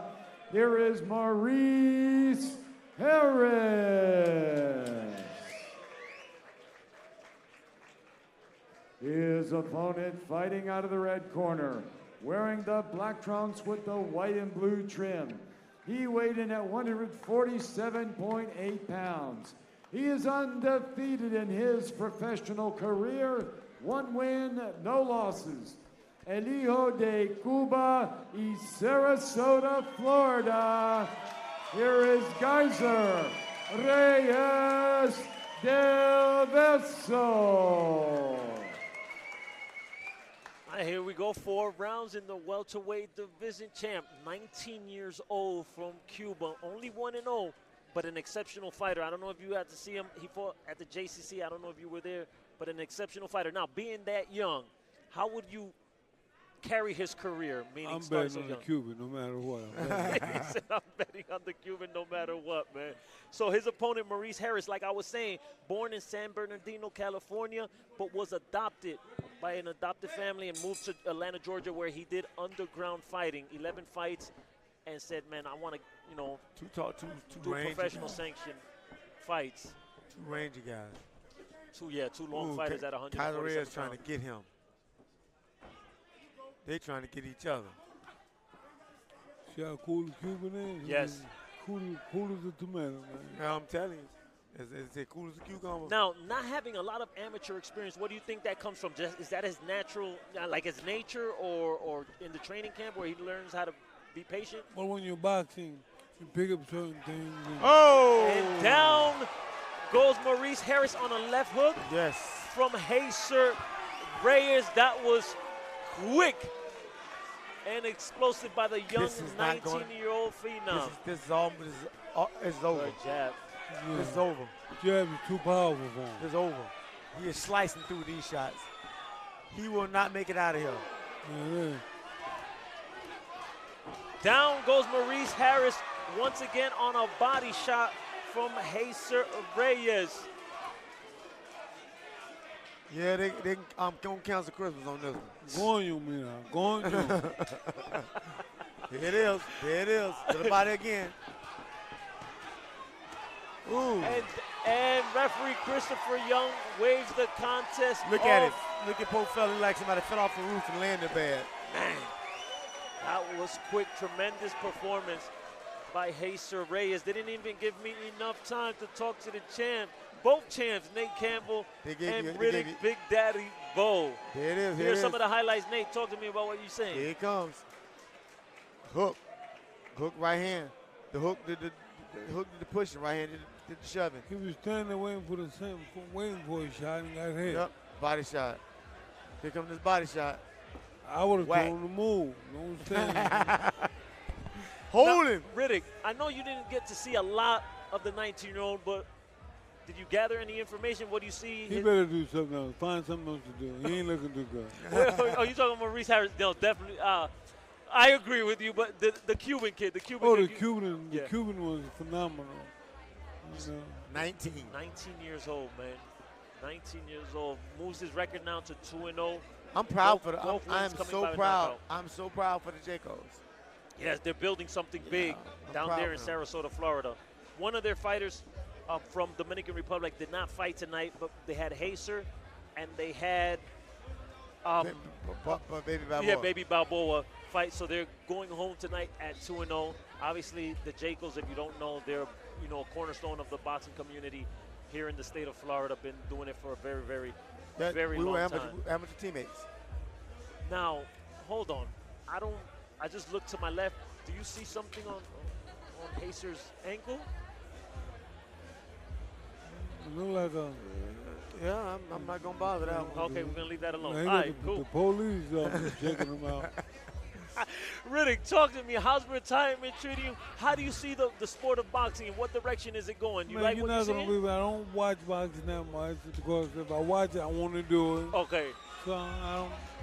Now I can't unsee what you got me seeing. Why would you do that? I'm sorry, man. Hold on. I'm passing it back to Florida Boxing Hall of Famer. Yeah. A ring announcer for the official time of the stoppage. That's the Cuban. Yeah, the Cuban. The Cuban got an ankle Ladies and brace, gentlemen, let's have a nice round of applause for both boxers, please. Ladies and gentlemen, from the Hilton, downtown Tampa, your referee in charge, Chris Young, calls a halt to the bout at 1 minute, 25 seconds of the first round. Your winner by TKO, still undefeated, Geyser Reyes del Beso. tremendous performance, man. Hey, the first time I laid my eyes on him at the JCC here in Tampa, Florida, I knew this kid he's gonna go places. I know it's only 2-0. I know it's still early, but you can see that there's talent. I got jokes for that going places. But I'm gonna tell you something. Talk to me. He better get home fast because he got that ankle bracelet on. He gotta get home. Champ, leave him alone. He'll be looking at the wall in a minute. You better not be late either. So, hey, back to our conversation, Champ. So you don't watch it because you want to do it. What was the last fight you saw? The last fight I saw it was Deontay Wilder. I think he got knocked out that night. Oh, by Big Bang, the Asian gentleman. Right. Oh, okay. That Asian boy knocked Curtis Harper out too. That was the wrong fight to watch. Oh, he fought Curtis Harper.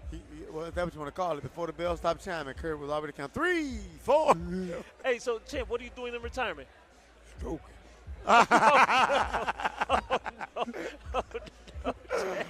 I'm making me do what to do. What you know? Oh, man. Hey, Nate, man. So we're down to our main event. Man, scheduled for 8 rounds in the cruiserweight division. Alex El Príncipe Tehran versus Imran El Toro Árabe Hadaba.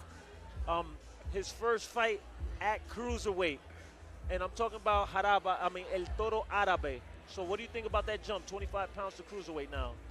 It's not a big jump. It's not a big jump. That is, what you have to understand is, if you can't make 75, yes, you gotta go to you gotta go to cruiserweight. Yeah, and it's not 200 pounds.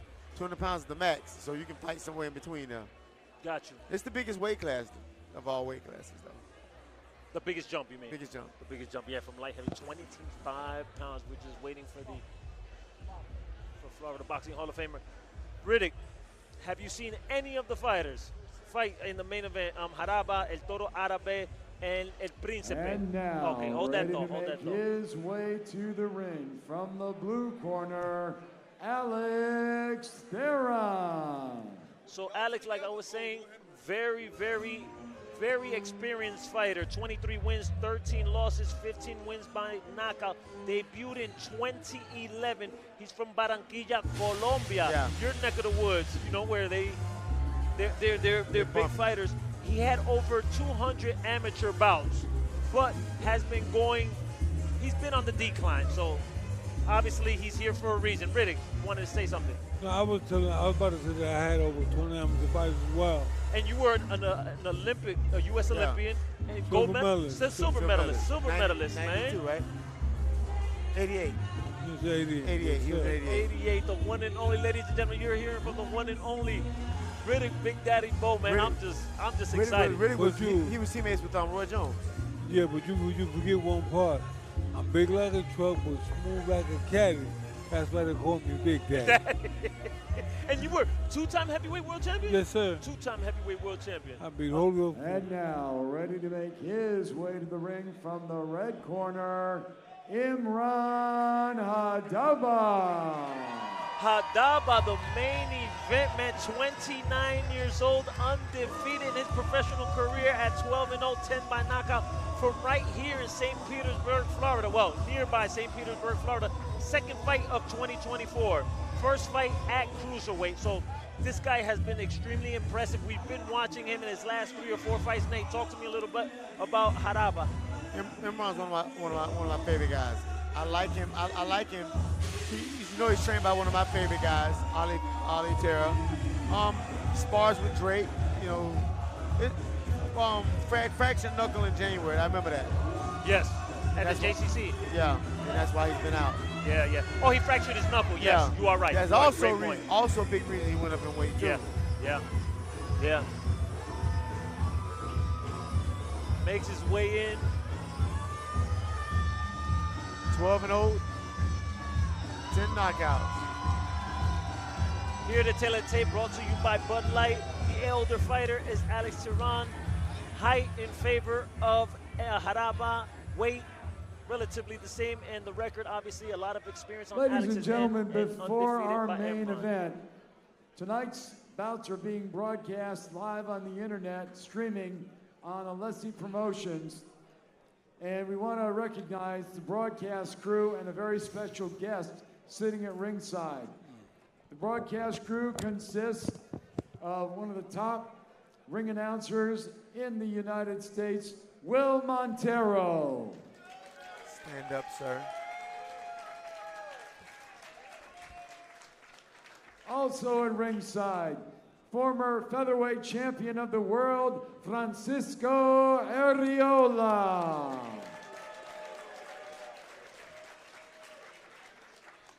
Also at ringside, Florida Boxing Hall of Famer and former lightweight champion of the world, Nate Campbell Jr. And their very special guest. He is a Hall of Famer. He is the former heavyweight champion of the world, Riddick Big Daddy Bowe.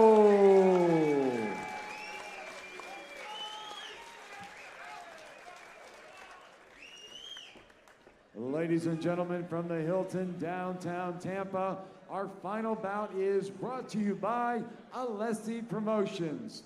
This is your main event of the evening, scheduled for 8 rounds of boxing in the cruiserweight division. The 3 judges scoring at ringside, Joanne Richard, Brian Gary, and Dennis Devon. When the bell rings, the man in charge of the action, your referee, Rodolfo Aguiar. Introducing first, fighting out of the blue corner, wearing the black trunks. He weighed in at 199.4 pounds. A veteran of 36 professional bouts. El Hijo de Barranquilla, Colombia.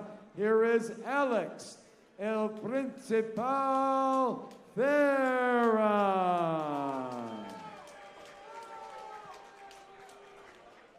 His opponent, fighting out of the red corner, wearing the white trunks with green, orange, and black trim. He weighed in at 196 pounds. He is undefeated in his professional career, 12 wins, no losses, 10 wins by way of knockout. From St. Pete, Florida, representing Fight Fitness Center, here is Imran, El Toro Arabe Hadaba.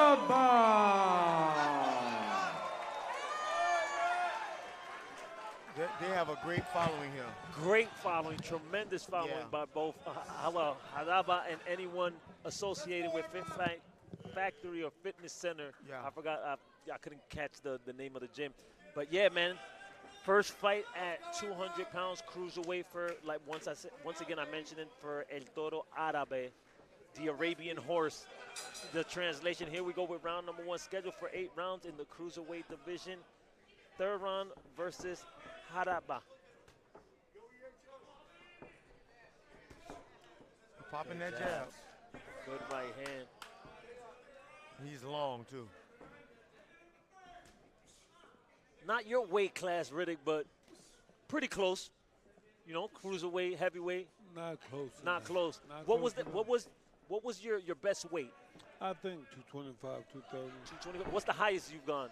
I've been up to almost, I'm gonna say 253. You fought at 253?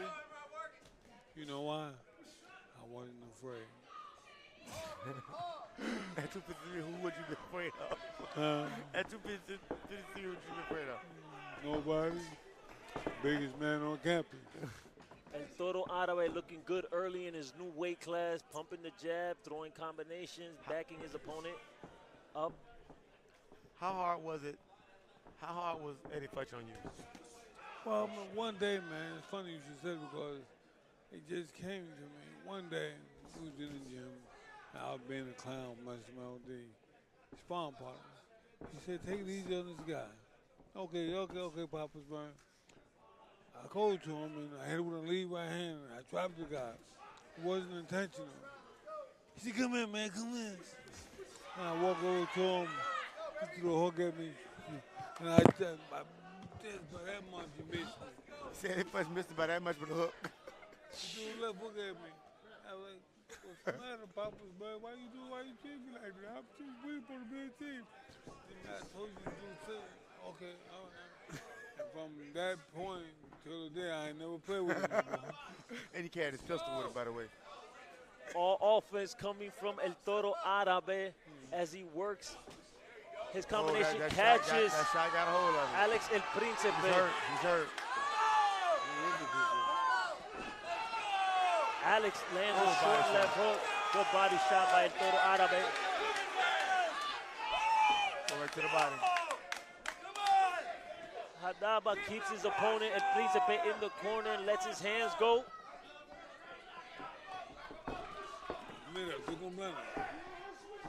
Good shot by El Toro Árabe. Tú comprendes, papi. Sí, yo comprendo un poco. Hables un poquito. Un poquito. Body shot. Good shot. Down goes El Príncipe Devon on a tremendous body shot, and I don't think he's gonna, and he gets up. He is clearly hurt. The bell might save him in round number 1 after getting dropped on a tremendous left hook by El Toro Árabe. He reached. Hear the highlight. Talk to me, Nate. 1, 2. There it is. Uppercut. Right hand. Wham. There it is. Oh, that was a good shot. Yes, it was. Clean, too. Clean shot. Clean and able. Right to the rib cage. He hit him. He hit him out there, and his boy, look, everything inside of him stopped. And the cameras call it perfect, man. Thank you for yeah. that. Oof. Good work, cameraman. You should smell the ropes. He's smelling ropes. He was standing. Yeah. Go smell the ropes. They still on fire over there. Now, Riddick, if you are Alex, you just got hit with a good body shot. What is the corner? What should he do coming out for the second round? Should he just take his time moving around, or? Oh, like you said, take your time moving around, but he has to take a shot where he was punched at, so keep his elbow low. Right. Is it tender? It doesn't take much to re-hurt him again. No, I don't. Nothing, but you know what? He can't, because look how short his elbows are. Back to the body goes El Toro Árabe. I've been blessed to have long arms, so mine cover up, but he can't cover all that. No. That's a lot of real estate. And there ain't enough grass. And he also has a lot of weight fluctuation. He's fought as low as middleweight and as high as cruiserweight in his career, but he debuted, in his defense, he debuted at middleweight. 2 wild swinging shots by El Príncipe. A little bit short.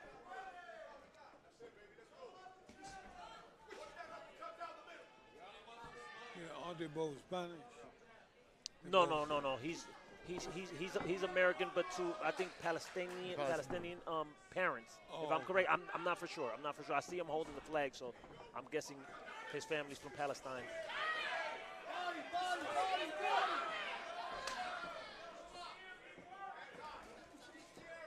He need to move his head. He got to move his head. And you're talking about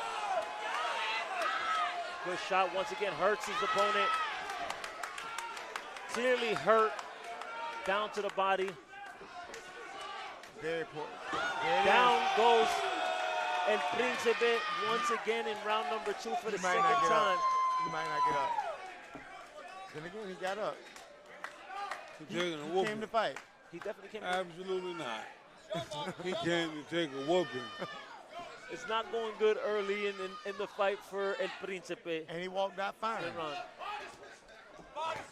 He whooping El Príncipe like he the king. Body. He whooping the prince like he the king. And referee, and that is the end. Referee steps in and waves the contest off. I would say so. And stops Alex El Príncipe Devon from taking any more punishment. That uppercut was smashing. Poor thing. He hit him with an uppercut so clean. That was a better uppercut than Riddick Bowe. One of my uppercuts, man. You must be crazy. Hey, here are the highlights, Nate. Talk to me about the highlights. There's the hook. There's the uppercut. And he was trying to get him out of there. Hook to the body, uppercut. That killed you. Riddick, he didn't even give us enough time. Man, I wanted to talk about the Holyfield, the Andrew Galata. Start talking. Hey, man, tremendous performance with the Holyfield fight. Does that you still watch that fight? No, sometimes? not really. I mean, I may catch it on TV or something like that, but know, I guess it's in the past. Are you and Evander friends? Do you talk? Oh, we buddies, man. We hang out and everything. Listen, Evander is a guy I learned a lot from. I used to train with Evander before we Don't fought each forget, other. ladies and gentlemen, Then another he was great night of boxing He was a friend coming of up mine. He in the always will be fall a friend right of mine. here And he left at the the Lord, so Hilton that just touched downtown my heart, Tampa. It'll be man. Friday And what do you night, think about Mike Tyson? September 13th. Well, Friday night, he had to pull out of this fight, but he's still Another fighting. great He's going to night fight of Jake boxing Paul in November. from What do you think Alessi about that? Promotions. I think it's a good setup, but I wish one of them guys let me fight out, exhibition.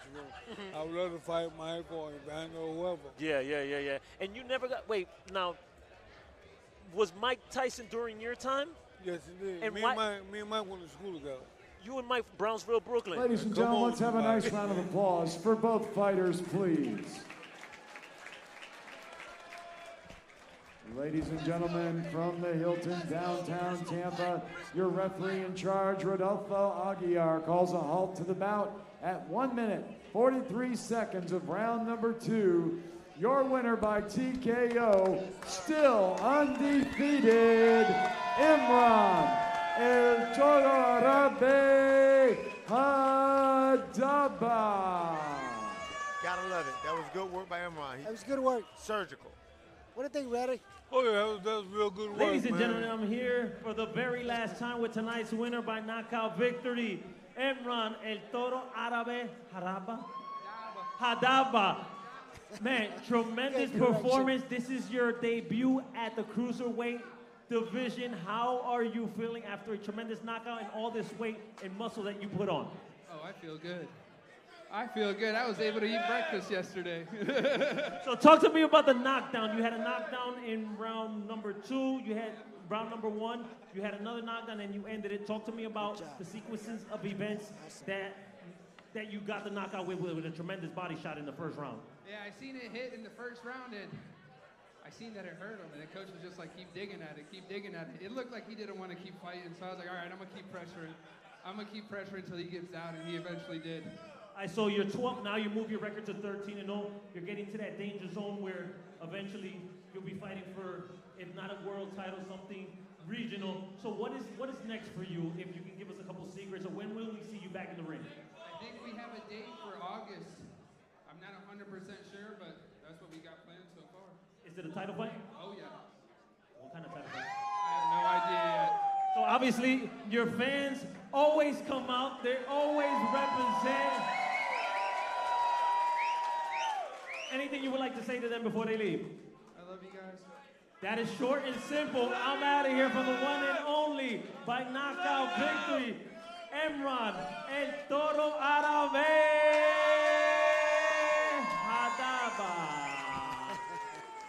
You said it right, Dave. Ladies and gentlemen, tonight in professional boxing was brought to you by Valley Bank, Alessi Bakeries, Bud Light, AT&T, J-Dub's Craft Beer and Seltzer, Ivan's Auto Good job, Detail, and Alessi Promotions. Don't forget, Friday night, September 13th, right back here at the Hilton downtown Tampa, another great night of boxing.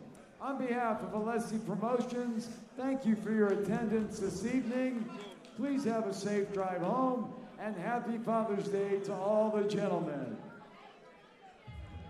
Thank you so much, each and every one of you for tuning in and supporting Alessi Promotions, man. We are back once again I forgot the date. I just had a brain fart, but thank you once again to our sponsors, Valley National Bank, Bud Light, AT&T, J-Dubs, Alessi Promotions, and McIntyre Thanacides. Nate, absolutely an honor to work with you. What did you think about tonight's card, and who mostly impressed you tonight? Well, I'm going to tell you something. The last fight was a great deal, but who most impressed me, if I tell you, it's going to blow your mind. Chico Rivas. He matched his card, and he did a darn good job. But we're talking about a guy that's been around the block for such a long time, Chico Rivas. Shout outs to Chico Rivas, man, for doing a great job, man. Shout out.